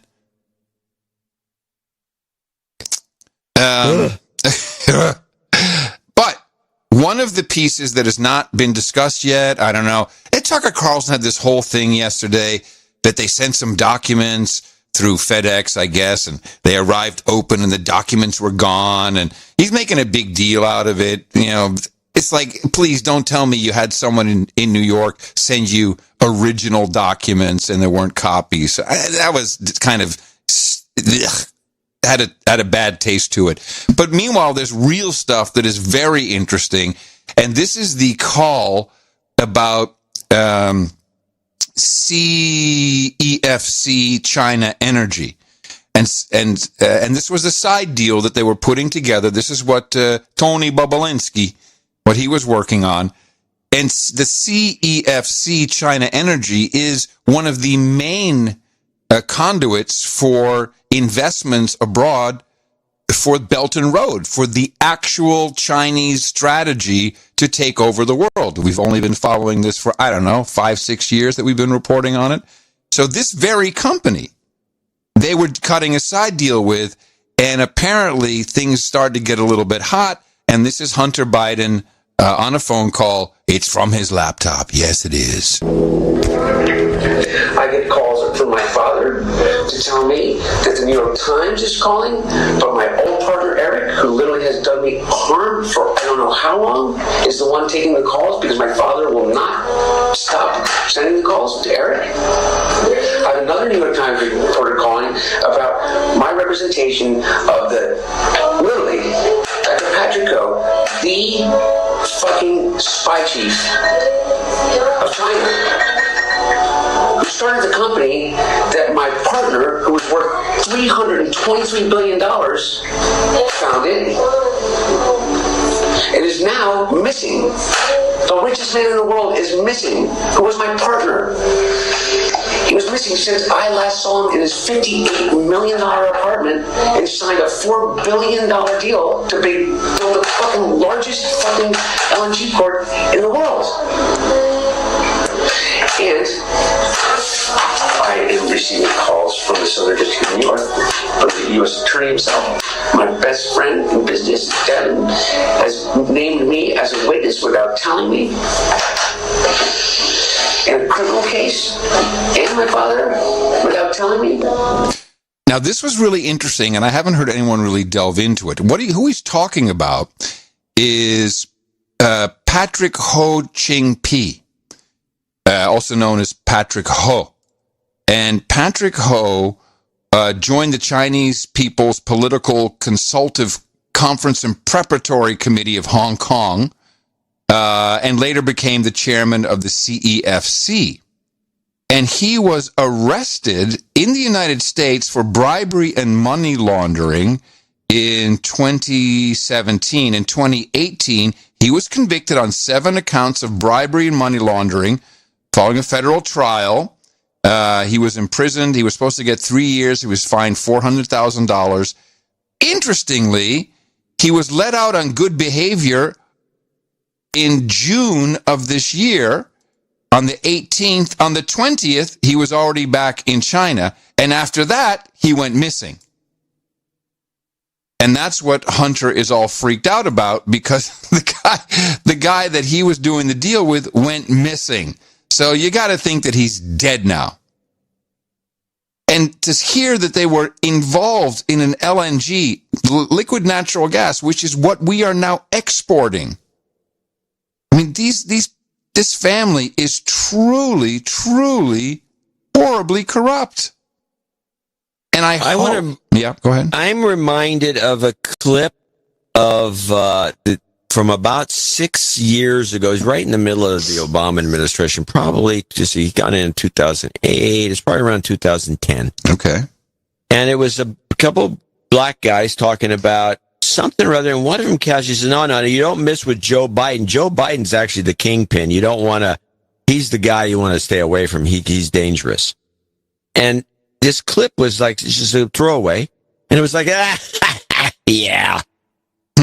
kind of reaction to it. But the more you look at it, this is probably could be, Delaware, that whole area, Delaware, Rhode Island, there's a type of mobster there that is a lot different than the New York, Chicago type gangs. Well, and Delaware is the America's post office, basically. It's like every company is registered in Delaware because there's no taxes. Right. And there's all kinds of other groovy things. I'm looking for it. I don't see anything. I don't. You'll never. It was not a named clip. It was just in a clip. Oh, okay. So you can't. There's no way of finding it. It's like. Sorry. So to remind everybody, a lot of the big push, and this is Steve Bannon, because if you want dirty guys, you want some dirt done, you got to get the slimy, dirty guy, and I have total respect for what he's doing in this case. And he's backed by the Chinese billionaire dissident Guo, I think his name is, and he also runs the gnews.org. People are saying, what is this crazy Chinese site? Yeah, that's Gnews. That is the site which I think is probably managed by Bannon. But they're now talking and explaining what these two strategies are. So we have the Belt and Road strategy, that's known. But the Chinese strategy, there are two with which they are going to take over the world, and apparently with the United States first. It is the GBY and the 3F. So the GBY strategy is, or I should say BGY, I'm sorry. I thought it was GBY. It's BGY. B is for blue, which means they need to control the internet and the media. Well, they're doing pretty well. They got the media. They got the media. Well, and but there's big investment in Twitter. Come on, Mark Zuckerberg is married to a Chinese American, speaks Mandarin. Zuckerberg speaks Mandarin, so, there's all kinds of Chinese talk going on there. And we know what Google's been doing in China, so there's internet control too. And then G, gold and influence, make sure you bribe media officials, etc. And Y is yellow, and yellow stands for the honeypots in which they compromise officials, and apparently members of the Biden crime family. But the specific strategy for the United States is the 3F strategy. F stands for, the 3F is for foment weakness, foment chaos, foment the destruction of America. It's funny that you bring this up when Christopher Wray just busted a bunch of Chinese. Mm-hmm. And I thought it got short shrift in the media. These are the guys they arrested. Who did Don't they you arrest? think? Yeah, who did they arrest? They arrested, they brought in, I think, 5 guys, and I think the 2 guys just fled to China. Mm-hmm. And these are guys that were strong, who were floating around the United States. They're actually Chinese spies that were going from, one Chinese dissident to another, many of whom are U.S. citizens at this point, and told them they're going to go kill their parents. This was talked about by Pompeo. And right. And they wrapped up a bunch of these guys and busted the little crime syndicate that they had formed.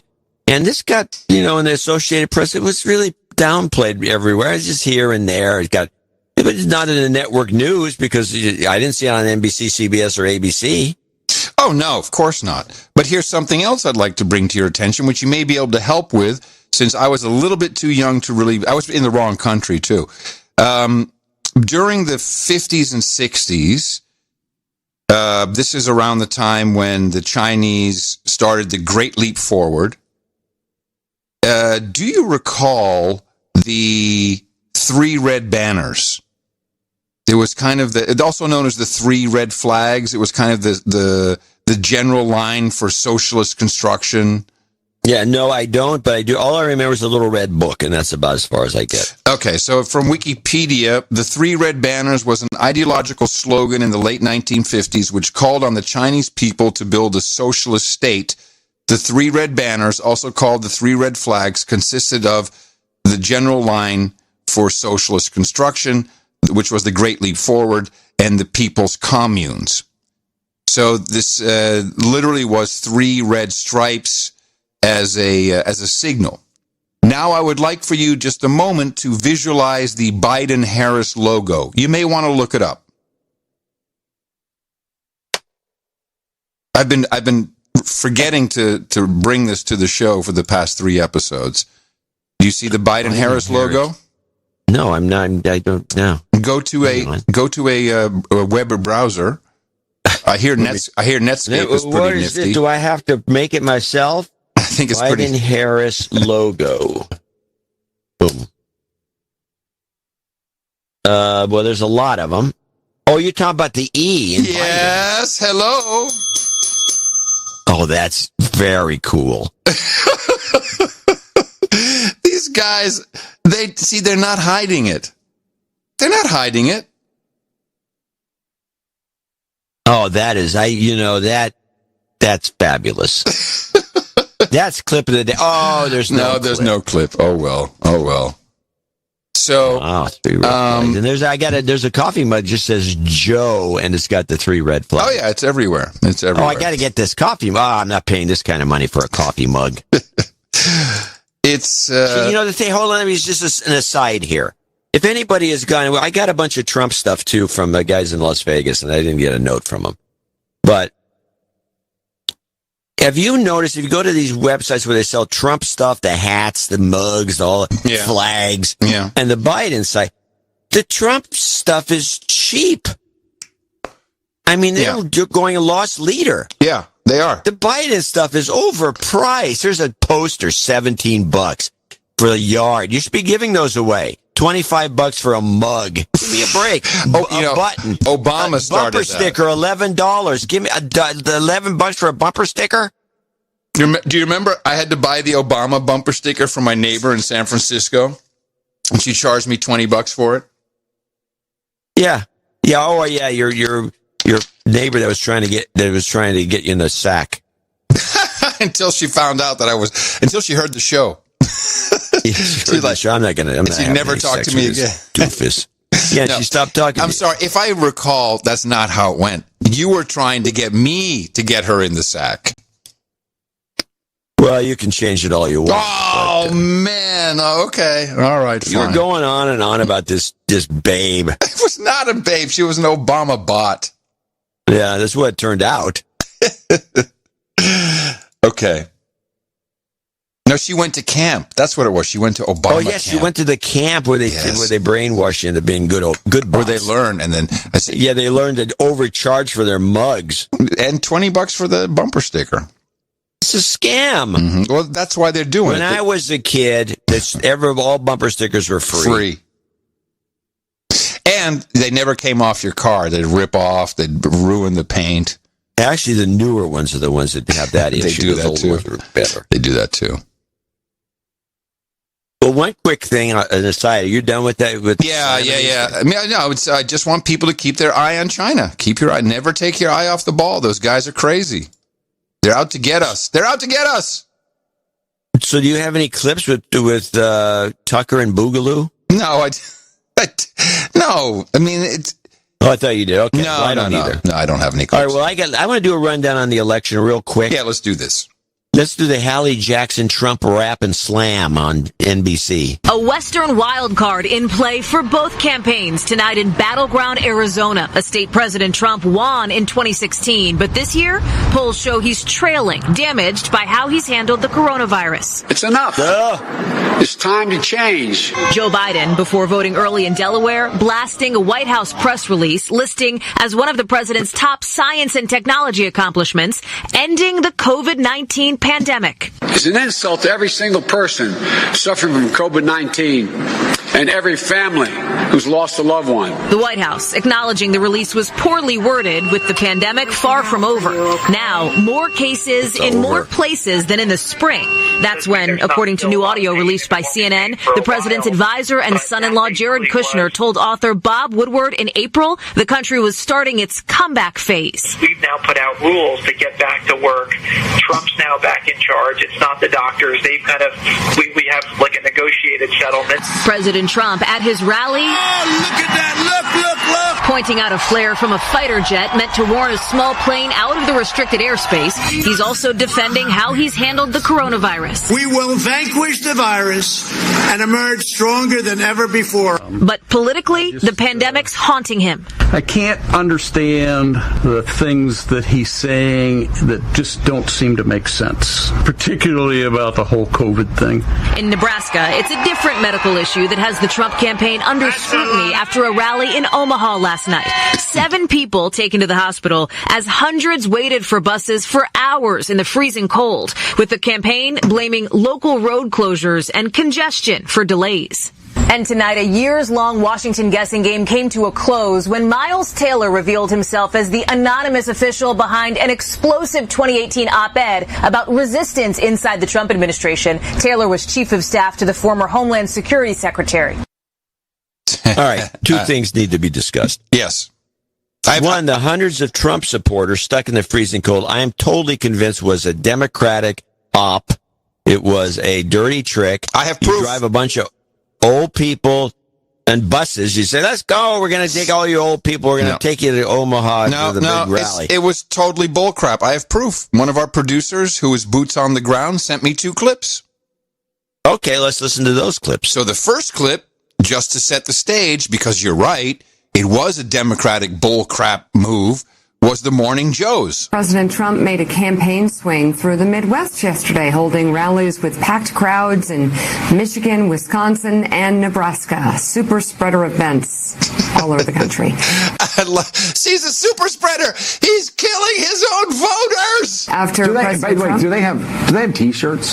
Super spreaders, I'm sure. Super Spreader 2020. I mean, he's a human super spreader. Look at this. Maybe that's it. Maybe it's the human super spreader 2020 campaign tour. They have. I survived the super spreader tour of 2020. We have a ventilator on the back. Literally, unless you didn't. That's okay.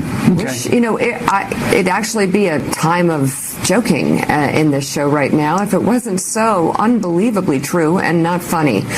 He wrapped up his rally in Omaha, Nebraska last night. Hundreds of supporters were, though, left behind in nearly freezing temperatures. Sounds like the rapture. For hours. It's like the rapture. With no transportation. You've been left behind. They were bussed in and then left there. Oh, God. Trump departed Omaha on Air Force One around 9 p.m. So he flew out on his presidential jet. Very comfortable in there with the refrigerator and people serving him up. And he could wash his hands Macs. 50 times. After the rally, KFC. Attendees began lining up for buses because they were bussed in, Mars so they figured bars. they'd be bussed out, right, to return to their cars.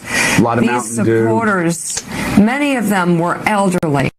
Okay, so first of all, if they weren't serious, it would be a pretty funny segment. I mean, we could have literally come up with the Super Spreader 2020 tour. In fact, I'd love to have that because we did our own Super Spreader event. But our producer, Boots on the Ground in Omaha, of course, had his eyes and ears open and said, well, maybe you should listen to the report from a local television station. Omaha police say after the rally, many people decided to walk back to the parking area instead of waiting for a bus. They may have underestimated how far they had to walk. With people walking about 2.5 miles to get to their cars, people waiting on buses, cars moving out, and security restrictions, the area was congested.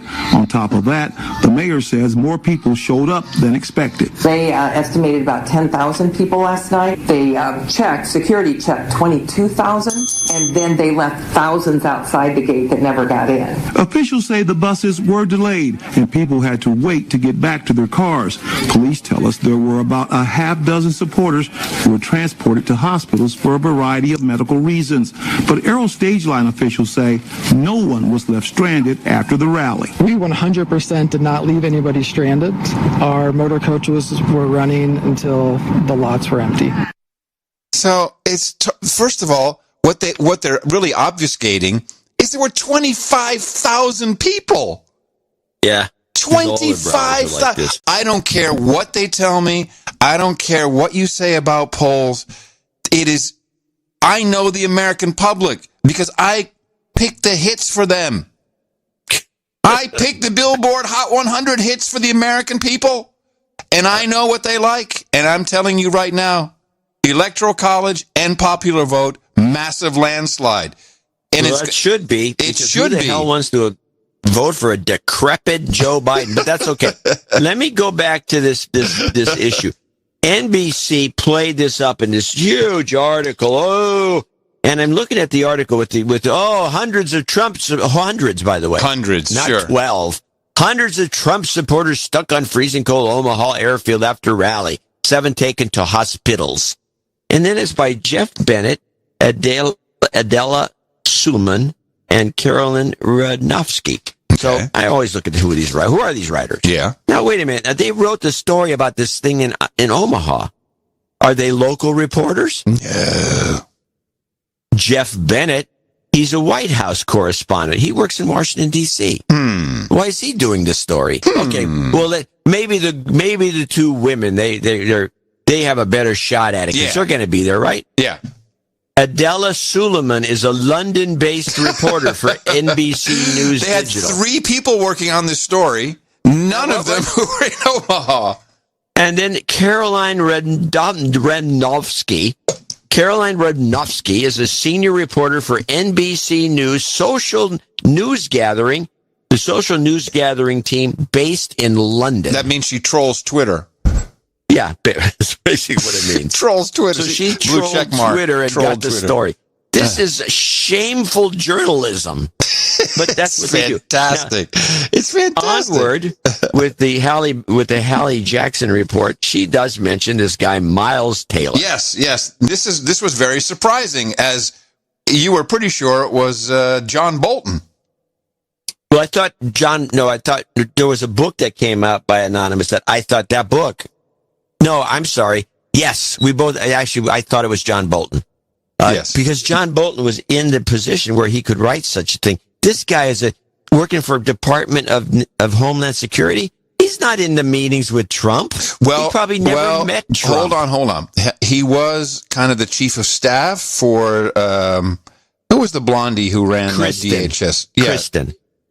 Kristen Nielsen. And I can see where if you're in the inner circle, you pick a lot of stuff up. He probably didn't witness any of this stuff happening. He didn't witness anything. And by the way, wouldn't the New York Times have to now say, yes, we knew it was him? Because they made it sound like it was a high-end official. And he's not a high-end official at all. But what I'm saying is, didn't the New York Times, at the time they published this anonymous letter, they said they knew who it was. Like it was Bolton. But they said they knew who it was, correct? Yeah. So they need to now go on the record and say, yes, that's who we knew who it was. So that they can look like the heels they are. Yes. No, they don't. Yes. According to you. Yes. So he gets an interview with Chris Cuomo. I picked the hits.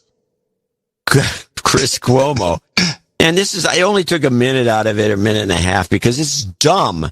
But this is the Miles Taylor interview with Chris Cuomo. This guy's a douchebag, this Miles Taylor. This is Miles' first TV interview since revealing he was the person behind the pen more than 2 years ago when he turned the White House upside down with that now infamous Trump resistance op-ed and subsequent book warning about the president's unfitness for office.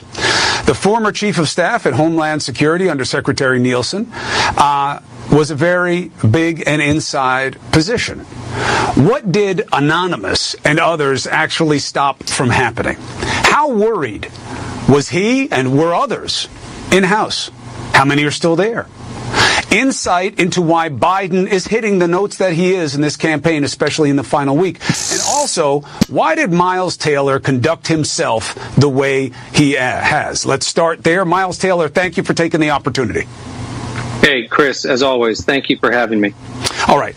First, what matters most, certainly to me. You lied to us, Miles. You were asked in August if you were anonymous here on CNN with Anderson Cooper, and you said no. Now, why should CNN keep you on the payroll after lying like that? What? It's a great question. What? And I'll just give you the blunt truth. When I published a warning, I said in the book that if asked, I would strenuously deny I was the author. And here's the reason. Because the things I said in that book were ideas that I wanted Donald Trump to challenge on their merits. We have seen over the course of 4 years that Donald Trump's preference is to find personal attacks and distractions to pull people away from criticisms of his record. I wrote that work anonymously to deprive him of that opportunity and to force him to answer the questions on their merits. And I'll tell you what happened, Chris. The end result is the president couldn't. Okay, no matter what, you deserve this one.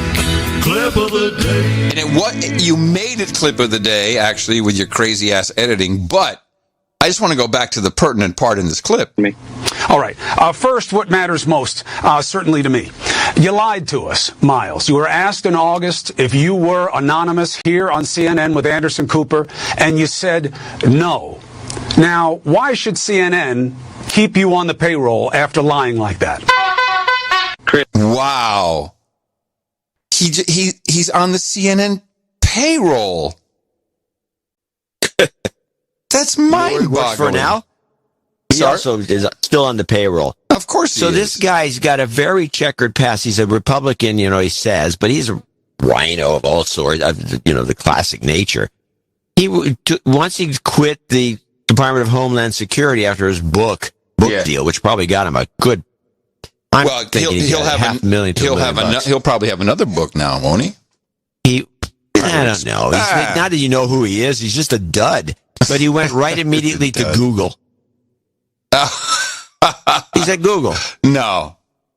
Yeah, and then he went to Google. Crazy. I'm sorry. Then in August 2020, while on leave from Google, he produced an ad for Republican voters against Trump, denouncing Trump and endorsing Joe Biden. Okay. Taylor was the first former senior, and then he went back to Google, as far as I know. That's great. That's great. That you got me on that one. That was good. That was very good. There you go. I do have a bit of material from the president, a shorty. I thought this was... Okay, because I have two clips from the president that are interesting. Okay, this is just a short humor, especially because we know about this particular machine. A lot of plants in. You hear that, Chet? You hear that? That's a brand new, beautiful F-35 jet. Stealth. That's why you can't see it. That's super stealth. Super stealth because it's a piece of crap. Is there actually a jet there, or is he just pointing at something empty? No, Can't see you it. heard a jet go by, and he's like... Oh, the jet. Oh, yes, the jet go by. He went by, and he's like, you hear that? Yeah, it's stealth. You can't see it. Yeah, it's stealth. We can hear it. It was just... I mean, I get the joke. I think it's great. It's a funny gag. I think it's great. So Most people are not...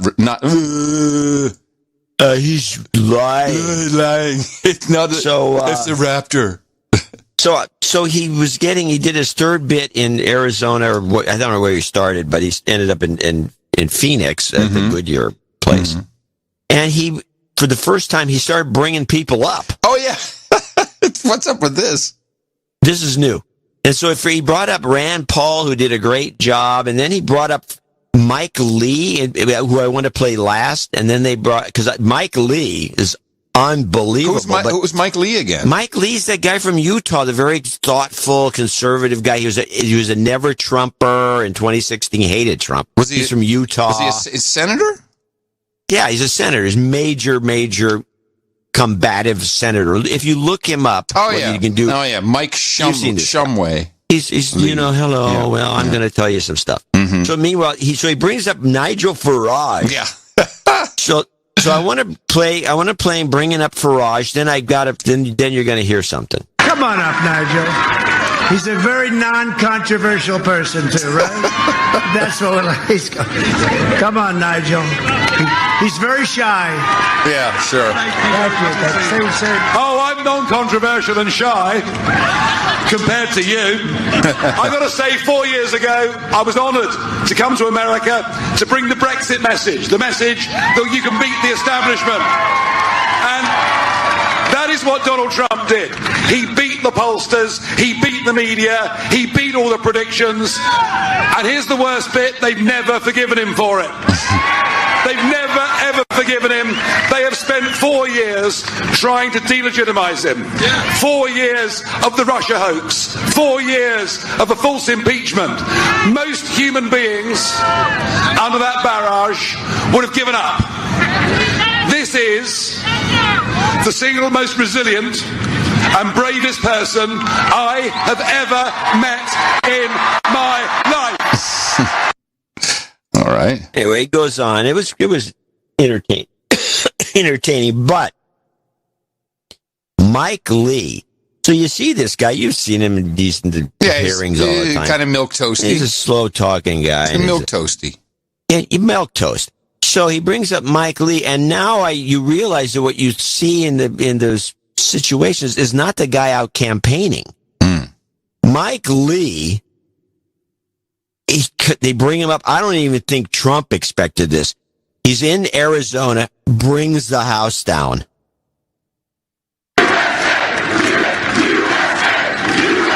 Great job, Rand. Thank you very much. We have another great senator from the state of Utah. And he's a smart one. He's a good one. He's a respected one. Mike Lee, come on up. Come on, Mike. Mis queridos hermanos hispanohablantes. The man from Atlantis? Necesitamos 4 años más. 4 more years. I got that one. Viva Donald Trump. To my Catholic friends, think about a couple of things as you approach the ballot, and your friends do. Think about Amy Coney Barrett, and think about the Little Sisters of the Poor.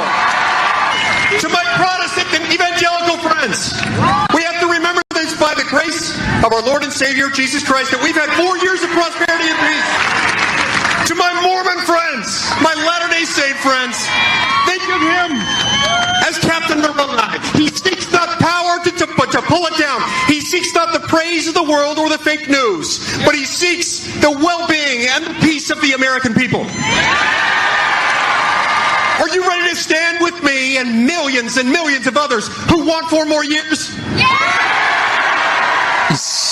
4 años más! Yeah, this is a real thing. Jose, Betty's Jose. I asked him again today, actually. He said, oh, man, because they live in Round Rock, Georgetown, Round Rock.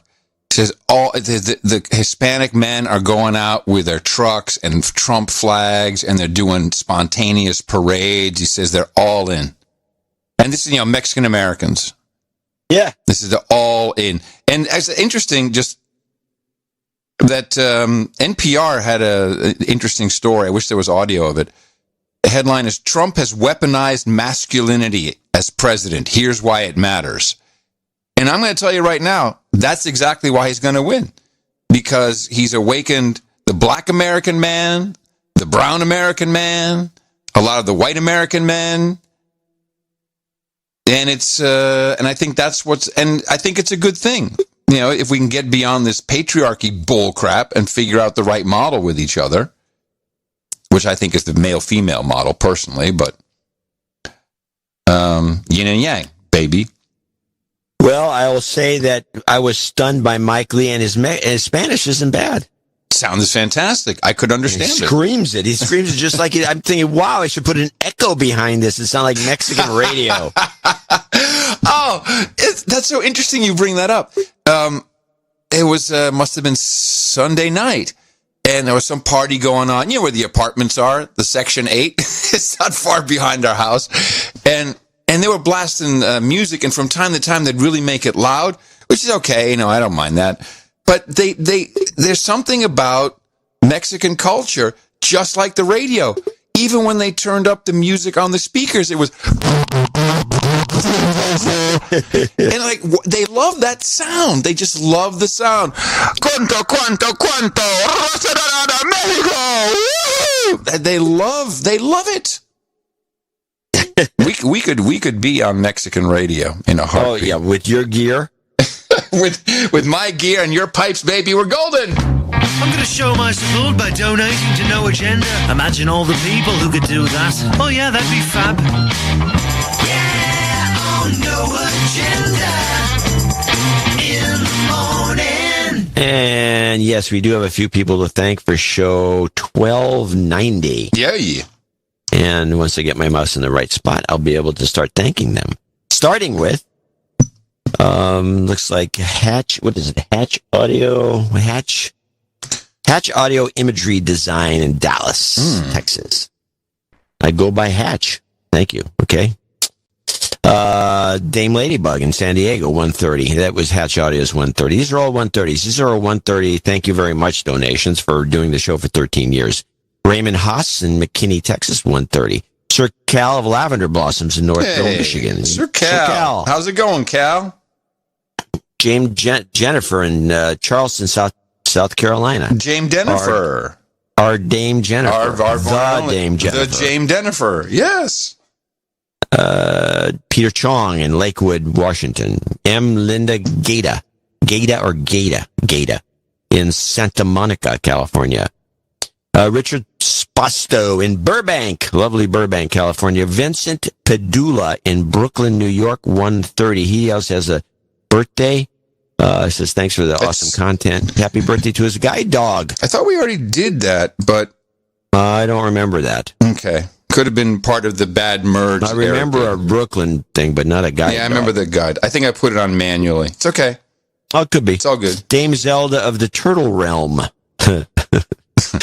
Sorry, yes, exactly. That's great. The Taz family in Long Beach comes in with 120, so we're starting to go to normal. Patrick Comer, Knight of the Cal Hills in San Diego, California, $100. Nick Allen, $100. Edward Ryan, $99.99. And Colin Preston, Oregon City, Boobs, 8008, along with Aaron Chamberlain. For his smoking hot wife who's a breast cancer survivor. F cancer karma for all. I'll do it at the end. We'll put that at the end. Aaron Chamberlain from Dayton, also with 8008. Also boobs. And he says, make boobs great again.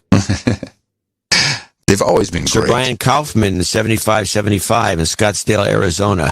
Brian Klimzak in Naperville, Illinois. I used to always pronounce that Napierville. But I think it is spelled Naperville. Sir Gary in Wayne. Oh, that's funny. So Sir Gary in Wayne, Pennsylvania, 66.60. Jeffrey Sewell in San Jose, 56.78. Sam Van Hoor in Amsterdam, 55.89. Mark Michmerhuizen in Holland, Michigan. Michmerhuizen.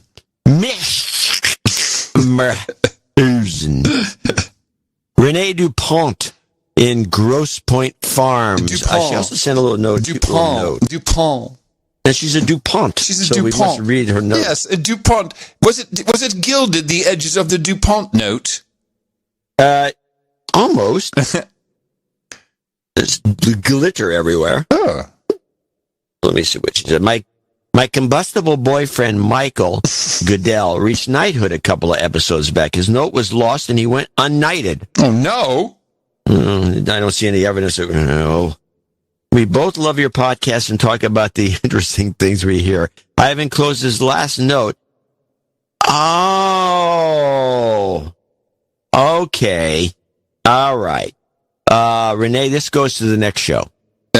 You figured out something that we should have done for this show. It's okay. Now, we'll fix it on the next one. I'll make my own note till that happens. Yeah, okay. Yeah, so we'll put him on the knighting list. For $12.91. On the knighting list. Now, I don't know that I can put him on the donation list unless... But he's definitely... Yeah, okay. And we'll read his entire note. Gotcha. It's a long story, but it was funny. Where was that? We're all cracking up. Derek Johnson in Denver, 5280. I sent Adam email about my boots on the ground. Oh, white versus blue collar Civil War. Yeah. Thank you. Okay, now I'll continue. Danielle Williams, Mount Shasta, 5041. Sean And a birthday shout out to Sir Jeff of the Five Seasons. Sean DeSantis in Fort Pierce, Florida, 5033. The following people are $50 donors, name and location. We don't have a lot of them. Dame Ashley of the Lake, beautiful Dame Ashley of the Lake in Mayfield Heights, Ohio, starts us off with Eric Olson following closely from Water Valley, Mississippi. Hope you're okay. I know some storms are hitting. Christopher Kessler in Marshfield, Wisconsin, Sir Richard Gardner in Chicago, Illinois, and Baron Allen Bean up in Tiger, Oregon. I want to thank all these folks for making show 1290 possible and keeping us going. Thank you very much. And especially thanks to all those producers who worked on the show. You use your time, your talent, your treasure. It's all equally valuable to us. And when you look at the value you're receiving, just turn it into some numbers if you want to. Send it back to us. It's very easy. Go to Dvorak.org/NA and just send us whatever it was worth to you. And thank you very much for your courage, all of the producers of episode 1290, as promised.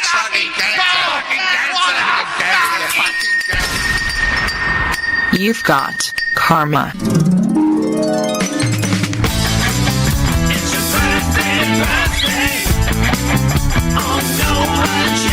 Yes, one of the best old radio gags in history. We love congratulating people on their birthdays. And here we go. James Fukumoto, 33 today. There's that magic number.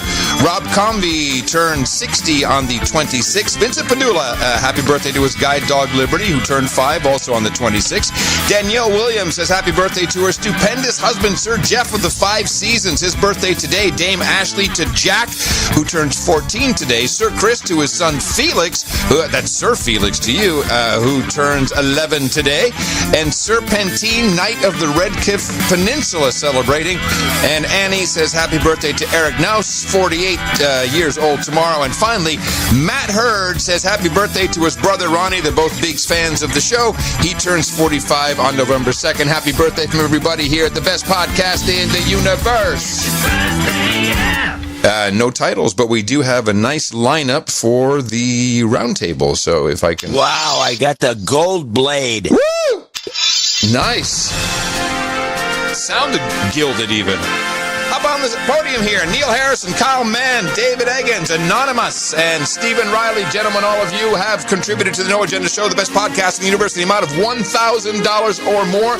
That means you've reached the round table where the Knights and Dames take place on a regular basis. I am proud to pronouncecate thee, Sir Dunnabunk of the Northern Mitten, Sir Man of the Center, Sir David Eggins, Sir Pintine, Knight of the Red Cliff Peninsula, and Sir Stephen of the Bighorn Basin. For you, gentlemen, we got Hookers and Blow, Rent Boys and Chardonnay, Beck's and a big old bag of Haribo gummy bears, pizza burgers and Pepsi beer, ribs and Diet Cherry Pepsi at the round table, and of course, we got mutton and mead. As always, at the round table. If you all would go over to noagendanation.com/rings, we'll make sure that Eric the Shill gets your ring out to you as soon as possible. The beautiful No Agenda in the Morning signet ring. It's in Latin. We give you the sealing wax to make it official and your certification. And thank you again for supporting the No Agenda Show. No Agenda. Parties being had all over the globe with the No Agenda Meetups. You go to noagendameetups.com. You can find one that's taking place near you, and we have a couple of reports. Here's one from Denver. Coming to you from the meetup formerly known as the Denver City Park Sit-In. I'm John, and we're here at an unnamed bar in Denver, Colorado with less than 10 people. It's been a great meetup. Plenty of like-minded individuals here. Expect everybody to show up next meetup. Thanks for coming today. And this is Emily, and that was Marcus. And this is Tacos. The next meetup will be a nice Thanksgiving one. Boogity, boogity, amen. Jim was here. Martin was here. It was like a party. It still is a party. See you next time. You know, you just want to be there when you hear that, don't you? I'm sure it was fun. You just want to hang out. We had also, we have a report from the Arlington. This is Spook City. Hey, John and Adam. Hey, this is Sir William at the Arlington meetup. Just wanted to tell John, Zephyr is Tuesday, Thursday, and Saturday. Train's good, plane's bad. Hey, it's DC Girl, proudly not appearing on the Hunter Biden laptop. ITM, it's Rob Case here. Thanks, John. Adam. This is Pierre from Patricery Astrology, boring everybody with the layout of the planets for the upcoming election. Hey guys, my name's Peter. An invite from a dear friend of mine. I have no idea what the hell I'm doing here, and I will start looking into podcasts since I invented the internet with Al Gore. Thank you. Hi, it's Bob from Annapolis. Thank you for your courage, and I ask you to spot the spook. Yeah. This is not that Chris, not that Sir Chris, and I am here, but I'm not nearly as funny because I don't drink anymore. This is Bongo Boy. I am drinking right now. I'm here in, as my wife called it, podcast land today, and I'm happy to be out again with everybody in the morning. In the morning. Yeah. That's just a bunch of people who sound happy to be alive. I'd love to go to the Arlington meetup and spot the spook. Well, I always thought it was DC I'll bet you Girl. there were two of them now. Yeah, I always thought it was DC Girl, but I think it was the guy, maybe the podcast land guy. We have to see. You got to see him. I think it was the train. I think it was the guy telling me about the frequency of the Zephyr. Oh, right at the beginning. Yeah, you're right. Because he's giving, he's like, these guys are information oriented. Because that's when they scan you, right? When the Zephyr goes by your house, they're scanning you. They send a beam up. Who knows? We've got a couple of meetups on the way. This Friday in Bellingham, Washington at Spooky Time. No, there's a Twin Sister Brewery. That will be the Spooky Times meetup, 7:30. Saturday, El Dia de los Muertos, Flight 008, Long Beach, California, 3:33 p.m. at Steelcraft City of Long Beach. Also on Saturday, Knuckleheads Halloween Takeover, Kansas City, Missouri, 3:33 in the afternoon at the Knucklehead Saloon. This upcoming Sunday, Tiny Amygdalas of Anchorage. It's been so long since I've been to Anchorage. 1 o'clock, Alaska time. This is the pre-election meetup at the Fire Tap Ale House. I think that's where I was at the Fire Tap Ale House, actually. It's also like a club, I think. Can I make it admission? Yeah. Alaska's the only state in the union I've never been to. Wow. I've only been there once, and it was an overnight. And I haven't even done a toe tap. And I went from there to New Orleans. That was a weird trip. I would like to go from there to Vladivostok. That's another place I always. Here's what I remember, and I think it was the weirdest thing. I got there kind of late. I had to do an appearance at this club, I think, for the bad radio station in Alaska, and I remember in this club, it was like 5 beautiful women to every guy. Now this is the 90s, but there was just a lack of men. And it was crazy. Anyway, maybe it's that way. I don't know if it is anymore. So, finally, Philadelphia, also on Sunday, Local 76. Get out the hoax. Slavery for President 2020. Okay, at the Good Dog Bar at 6 o'clock. And then we have upcoming, of course, we have the virtual election meetup, which will be November 3rd. I think that's over at noagendasocial.com. And we have a live election watch party on Bunker Hill, Illinois. So that's coming up for Election Day. And those are the meetups, at least the meetups that I have for now. If you want to find out if there's one coming up near you, we got a great site. Sir Neil, our knight, who put that together, I think it's Neil, who put that together for us over at noagendameetups.com, noagendameetups.com. Find one near you, and if not, then just start your own. You're going to have a good time. It's like a party. Sometimes you wanna go hang out with all the nights and days. You wanna be where you won't be triggered or held to blame. You wanna be where everybody feels the same. It's like a party. Now, I only have one.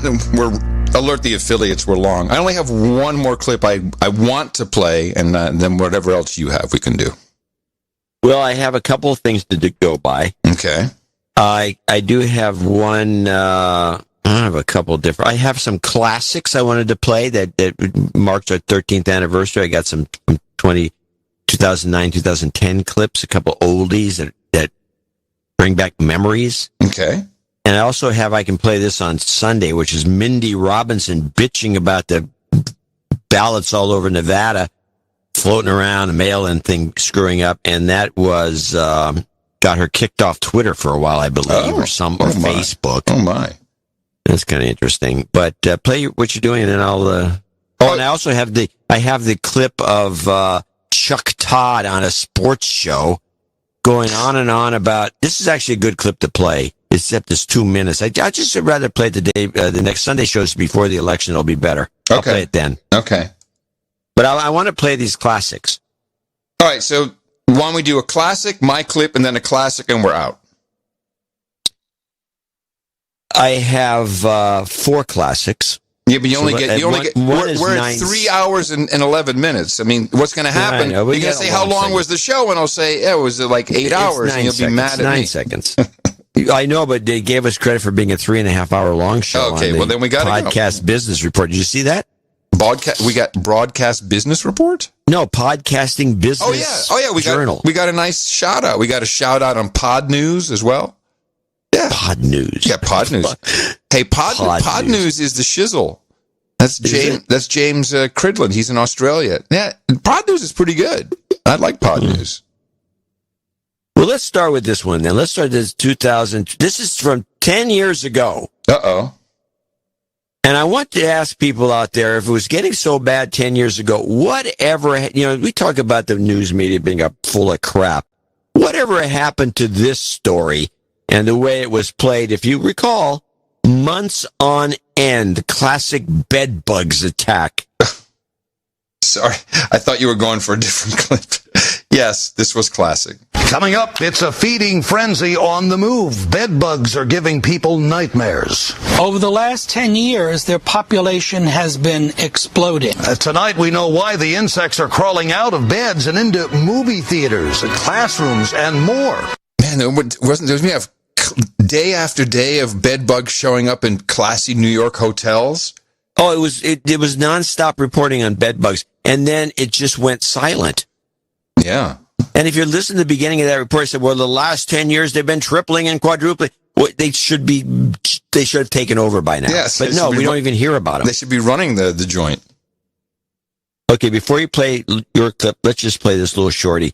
This is the classic humor Hyundai. Of all the things that are changing lately, Hyundai Assurance has remained rock solid and gotten even better because now it gives you something else. Gas. I don't remember that, Cliff. We used to do more of that than we do now. Well, it was a slow news day, apparently. I know. I got it's a minute 20. And I want to play this because a lot of people don't understand how polling works in America, what polling is, how accurate they are. Now, we know that the last time polls were predicting something was the 2016 election, and it was pretty clear there was no path for Trump, and 99% certain Hillary was going to win, and all the polls showed it. Now, no path to victory.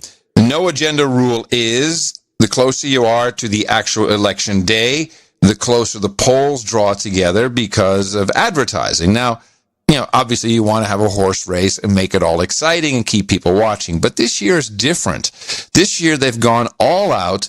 I even heard Minnesota, Joe Biden ahead of Trump by 15 points. It's like it's over for Trump. Now, in this case, I'm just skeptical because, remember, America, I pick your hits. And it just doesn't feel right to me that there's that kind of difference. And I also, if you recall, in 2016 said this guy's going to win. And I said it in 2015. I said it very early on, I think. So here's a clip of the polls and polling in general that has changed dramatically in the past 10 years and really its erosion of what it is started much longer ago. And I've heard many people say, well, people are being polled. They're afraid to say they're going to vote the one way or the other. They don't really want to be truthful. This is Robert Barnes. And I'm not quite sure why he's on the podcast circuit, but he is. He is the lawyer who represented the Covington kids, if you recall, who are now getting, 100, or the Covington kids. They're getting cash. $100, $200, $300 million because of the slander of these schoolboys. And so he answered the question, and it was a long interview. It was on a podcast. Let me see, what's the name of this podcast? I want to tell everybody. The Gaggle. That's what it was. On the Gaggle. Why polls are no longer accurate. The problem is, since 2010, people quit answering polls. Yeah. So we went from like a 50% response rate down to a 2% response rate. For folks out there, that means 98% of the people who are asked to participate in a poll refuse to do so. That, as Pew Foundation identified 10 years ago, they said that means we no longer have random sampling. And if you no longer have random sampling, that means you're no longer getting representative sampling. And so the best example of this right now is the New York Times. Sure. They said this is how many people said they've already voted, and here's what the Democratic margin is. Well, the polls are wrong in every single state, and they're wrong by an average of 25 points. In other words, they were predicting 50-point Democrats. The University of New Hampshire said that there's an 80-point lead by Democrats in the early vote. Well, we have the early vote data from Democratic vote modelers who have the data and the information. They say it's about a 20-point lead. In Michigan and Wisconsin, the New York Times said that the Democrats were up by 40 to 50 points. It's dead even amongst the early vote. So we already know their polling was wrong. And to give you an idea of how significant that is, Biden's entire lead in all of these New York Times polls was amongst people who said they had already voted. He had no lead amongst those who hadn't voted. Those are the core problems with polling fundamentally. They're the least reliable form of data. I thought that's the way to end the show. I've got no more clips. Okay, I'll take it. So bear that in mind, everybody. And coming up on NoAgendaStream.com, that Larry show, who will be busting the big lie. That's what that Larry does on that Larry show. We've got end of show mixes. A couple nice ones here. We got Tom Starkweather. We got Dark Docs with a cutie. And the always effervescent and classic Jesse Coy Nelson. Always bringing us something great. And I am coming to you from the capital of the Drone Star State. It's Opportunity Zone 33 here in Austin, Texas. FEMA Region number 6 if you're looking for it on the governmental maps. In the morning, everybody, I'm Adam Curry. And from northern Silicon Valley, where everybody's predicting doom, I'm John C. Dvorak. We return on Sunday right here on No Agenda. Thank you very much for producing, for bringing us your value, for the value we brought to you, and your time, your talent, and your treasure. So remember us at Dvorak.org/NA. Until Sunday, everybody. Adios, mofos!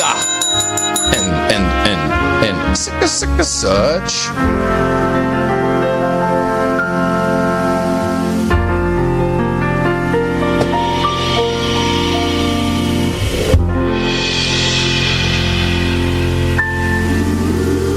One was called Atlantic Storm, and the other one was called Dark Winter. Dark Winter. The darkest and worst days of this pandemic, unfortunately, are ahead of us now. On a dark winter morning. See it.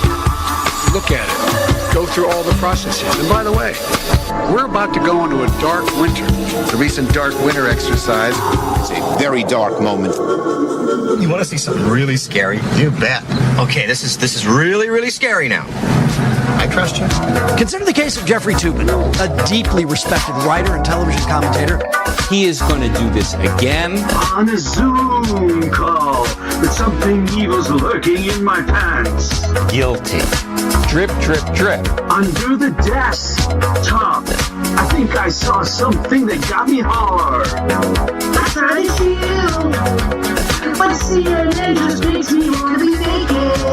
The drip, drip, drip proving further. I start to insist, and as my pants slip down below my thighs, I realize I'm Jeffrey Toobin. It's passion time, and no one's gonna stop me from the monkeys out of Spain. I'm Jeffrey Toobin. It's passion time. I'm waiting for my life in hell.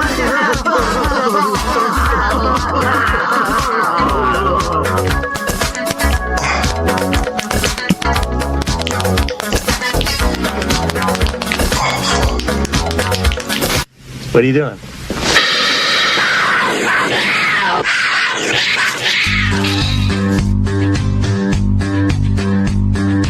Hiding in a basement, I know, he's delirious.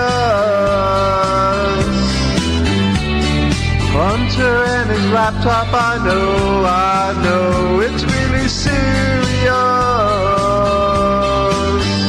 There were times when he could have murdered him, but you know he would hate anything to happen to race.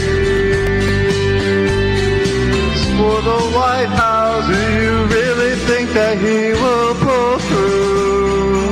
Do you really think that he'll pull through?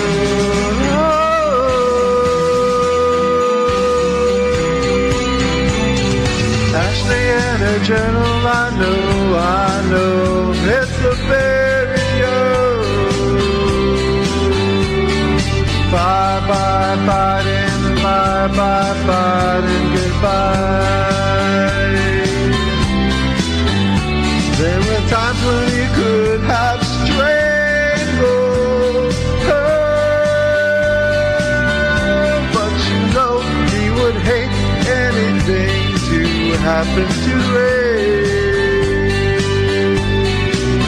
For the White House, do you really think that he'll pull through? Do you really think that he'll pull through? Oh. Let him whisper his last goodbyes in your ear. He's hilarious.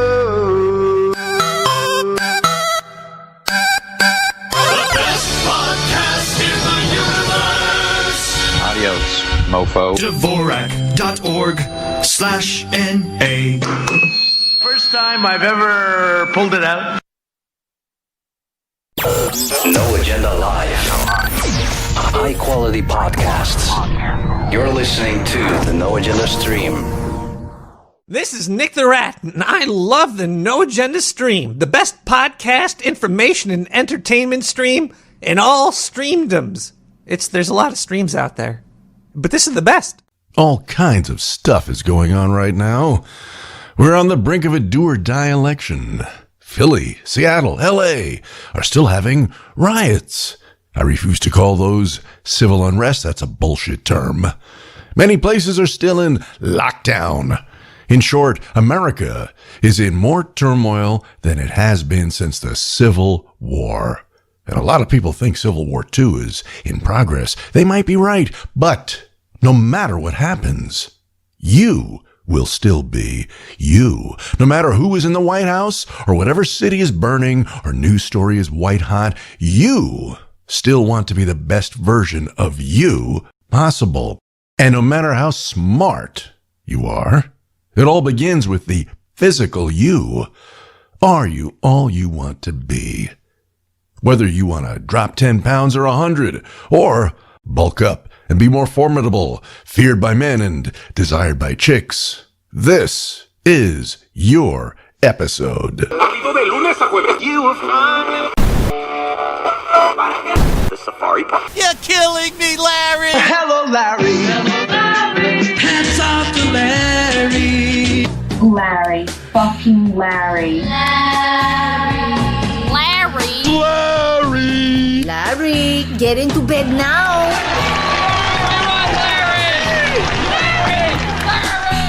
Here we are on the doorstep of another holiday season, when we gorge and guzzle like sled dogs on the Iditarod. And then, when New Year's rolls around, which is only in about 8 weeks, we'll stand on a scale, be disgusted with ourselves, and make some resolutions that we won't be keeping. Who even knows if gyms will be open by then? Now, usually I leave listener mail and advice to the latter part of the show, but I get this email that was so damn compelling and fits so perfectly with the theme of this episode, I have to do it up front. I always guarantee discretion, so his name shall be Mike.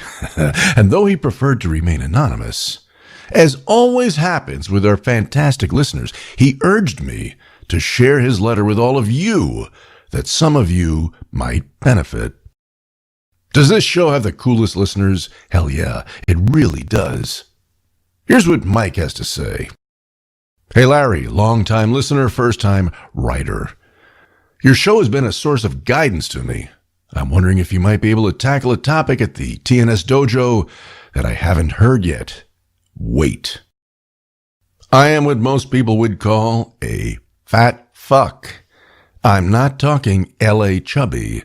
I'm talking full-on, shops only at the big and tall store, looks at chairs and dining booths with caution, fat. Growing up in the chaos I did, I took to food like others take to booze, drugs, sex, work, etc. Something to numb out the everyday bullshit. Unfortunately, everyone can notice that struggle from a mile away on the street, whereas your typical booze hound or junkie can blend in to the crowd. Part of me wants to give a big fat middle finger to the world. Yes, I'm a fat ass, I got a problem, and I don't like it either, but I'm a human being, goddammit. I got feelings, hopes, desires, and deserve to take no shit just as much as anyone else. But also part of me is just tired of putting up the tough front, because right or wrong, it does bother me. I don't like how I look, how I move, how I have to dress, where I have to buy clothes, not to mention fucking airlines, swimming pools, stiff joints, and health risks. Mostly, I'm just tired of feeling ashamed about it. If feeling shame burnt calories, there wouldn't be a single fat person on Earth. So what does one do? Is the answer, like so many things, somewhere in the golden medium? Or does one abandon both these ways of thinking in hopes of writing a better, happier, maybe thinner next chapter? Any guidance you can give would be greatly appreciated. And then Mike added a fantastic PS in a second email. Here that is.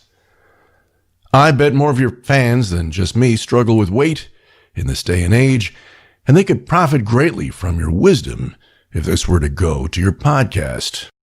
Granted, men don't take as much shit as women do for being fat, but at the same time, men aren't getting any $1 million Dove campaigns telling them to embrace their curves or love the skin they're in. I feel that men, being men, tend to view this shortcoming, like many others, as a personal defect of character, and thus they take shit from a lot of sources, but mostly, sadly, themselves. You serve as a great sensei father figure for us that didn't have good ones, or none at all. No matter what course you take, I'm glad you were at least there to listen. Thank you so much, Mr. Blydner. Wow. Thank you, Mike. I am humbled by your kind words. Before I get started, let me say this. Your chances of weight loss success are fantastic. Much better than most. Why? Because the truth will set you free and slim you down. You, my friend, are honest in your self-appraisal. The first step in beating a problem is acknowledging that problem, and so you have. We live in an age of lies. There have always been lies, but now vast numbers of people feel they have a right to demand that we not only accept their lies, but endorse, embrace, and parrot those lies. And one of the most popular lies is healthy at any size. Bullshit. Ask any doctor. Or ask the Chinese virus. After the elderly, its next biggest fatalities are the obese. That is a super dangerous comorbidity. Some time ago, I wrote a book called Mac Daddy, Mastering Fatherhood Without Losing Your Style, Your Cool, or Your Mind. The book sold pretty well. It also became a lightning rod because of the truth bombs I dropped throughout it. I wrote it because I had recently become a dad, and when that happens, job number one is not to raise your kid. It's to make sure you live long enough to raise your kid. A lot of dads don't.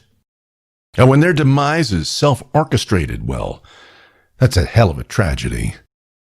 I covered weight loss a bit in that book, and the takeaway was a simple 4-word plan anyone can follow, and those words are: move more, eat less. People like to complicate that with intricate diets and exercise programs, and some do need to. No one who is morbidly obese should starve themselves and start running wind sprints. That would be a terrible idea.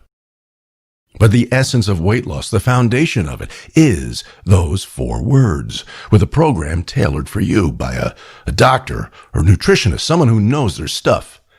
My intention here is to help you stick with whatever program they give you.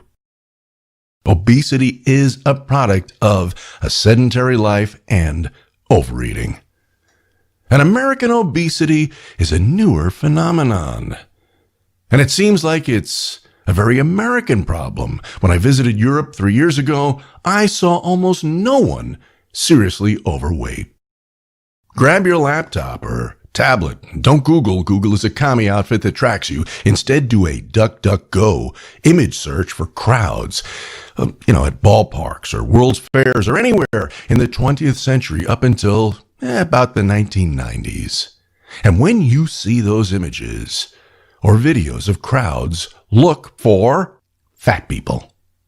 You won't find many, or any. In some cases, there will be none.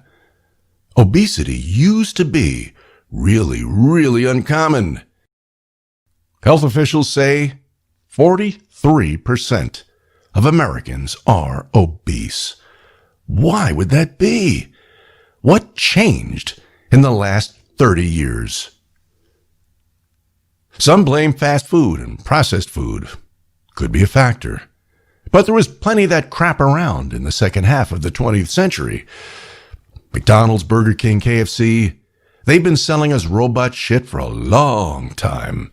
Billions and billions served, said the McDonald's sign, and they weren't kidding. What's different? The internet and devices, that's what.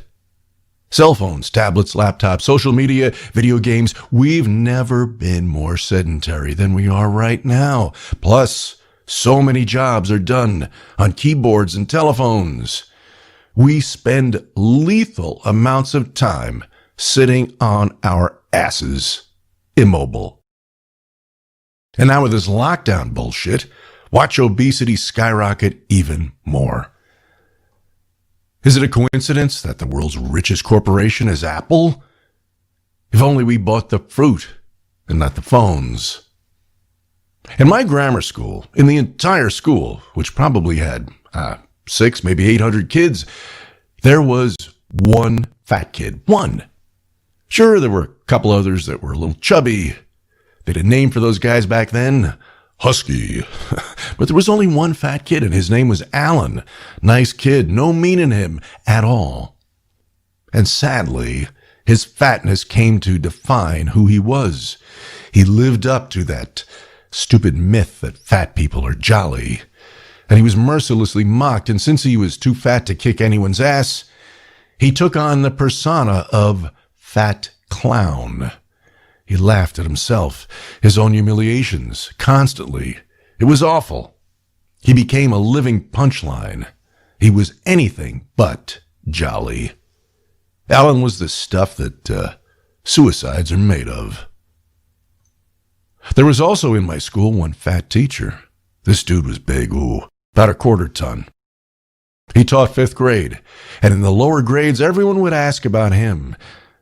And other teachers would say, oh, well, Mr. Ronzoni, he has a glandular problem. And being kids, we accepted that. Then when I got to 5th grade, I watched him many times in class, grazing as he sat at his desk. He would wash down a full dozen donuts or ring-dings or devil dogs with buttermilk or heavy cream. Once we watched him slather 2 oversized bagels with Philly cream cheese. He piled on all the Philly he could, and instead of putting the remaining cream cheese away, he chomped it right in the foil wrapper like a fucking popsicle. And then, at only 10 years of age, I realized he did have a glandular problem if your brain is a gland. I once worked with a young woman who was very obese. She was a wonderful person, smart, fun, hardworking. We were good friends, and once in conversation, she said the phrase, "because of my disease." And I didn't know what she meant. She saw that I did not understand, and then she said, "My disease, my weight problem." Her diet wasn't terribly different from Mr. Ronzoni's. But she or some expert had convinced her that her obesity was not a health issue that could be fixed by hard work and self-discipline, but an illness like tuberculosis or cancer. And when people have a disease, that pretty much absolves them of any responsibility, doesn't it?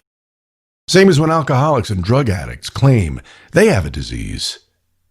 Except when one stops ingesting booze or drugs, the disease magically disappears. If only real diseases worked that way, Of course, weight gain can sneak up on us. It doesn't happen after one pizza. It takes months, years, and we all bullshit ourselves, don't we? We hop on the scale and say, well, I'm only 20 pounds overweight. Doesn't seem like very much. I use a gimmick that helps put that only 20 pounds into perspective. Grab a 20-pound dumbbell or 2.5 gallons of water and walk around lugging those for 5 or 10 minutes and see how fantastic you feel when you drop them. Now, Mike, you said something interesting I'll quote here, and you might consider expunging the statement before you start your journey to fitness. Quote, "Part of me wants to give a big fat middle finger to the world. Yes, I'm a fat ass. I got a problem, and I don't like it either. But I'm a human being, goddammit. I got feelings, hopes, desires, and deserve to take no shit just as much as anyone else." Unquote. All true, Mike. Every word of it. You can say, fuck you, world. But the world is going to say, fuck you, back. Homo sapiens are not going to change their DNA to suit you or anyone. Human beings are hardwired to be attracted to other healthy human beings, not unhealthy ones. And no one that's 100 pounds overweight is healthy. So, Mike, as you get your game brain on, Why not borrow a couple of axioms from Alcoholics Anonymous? First, one day at a time. And it's going to take a lot of those days strung together to become the dude you want to be. But if you set attainable goals, you will have success. And every time you get on that scale and see you're just a little bit lighter, you're going to feel great and be motivated to drop more weight. Whenever possible, put down the phone, the tablet, walk away from the computer or TV. Food is your habit, and the internet is enabling and amplifying that habit. When you move, when you exercise, try to make it as pleasant as possible so you'll look forward to it. If it's walking or jogging or bike riding, whatever, don't let it become a grind. Switch it up. Get to someplace scenic, or at least different so boredom doesn't set in. Pop in the earbuds for some tunes or a podcast. Reward yourself along the journey, not just at the finish line. When you meet goals, treat yourself to something, but not food or video games, and not clothing, because it will soon be too big for you. Maybe keep a jar to finance something you've always wanted. A pair of, cool cufflinks or some toy, whatever it is, and toss a few bucks in each time you meet a goal. Here's another piece of advice to take from AA. Progress, not perfection. There will be days, or even weeks, when it will seem as if nothing's happening. You might get on that scale and see no decrease, maybe a slight increase. Do not lose heart. Do not give up. Over time, you will succeed. They say breaking a habit takes anywhere from 3 to 10 weeks. That's not a very long time. And damn near everything we do is habitual. The way we shave, brush our teeth, dress, we do all these things in the same way our entire lives. Some say that changing those little things help you with the bigger ones. They sort of acclimate your mind to new routines. So give it a shot. Start shaving from the other side of your face, put your shoes on in a different sequence, and so on. Mike, I have no doubt you will achieve your goal and reach a healthy weight. And once you do, you may want to go beyond that status and shape yourself into a dude that is more than normal. The same exact principles apply. If you want 18-inch biceps, dinner plate pecs, and a 32-inch waist, it's going to take some work. Southern California is the fitness and bodybuilding capital of the world. I used to work out at a gym where some very famous bodybuilders and athletes did. And I recall overhearing a conversation between a beginner and a chick who was the reigning Miss Olympia. She was incredible.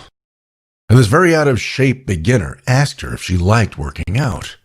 And Miss Olympia said she hated every minute of it. But she loved the results. That about says it. Nothing worth doing is ever easy. But here's the good news. The longer you do it, the easier it gets until weight control and fitness is literally a habit. Good luck to you, Mike. Not that I think you'll need it. I think you're going to look and feel great.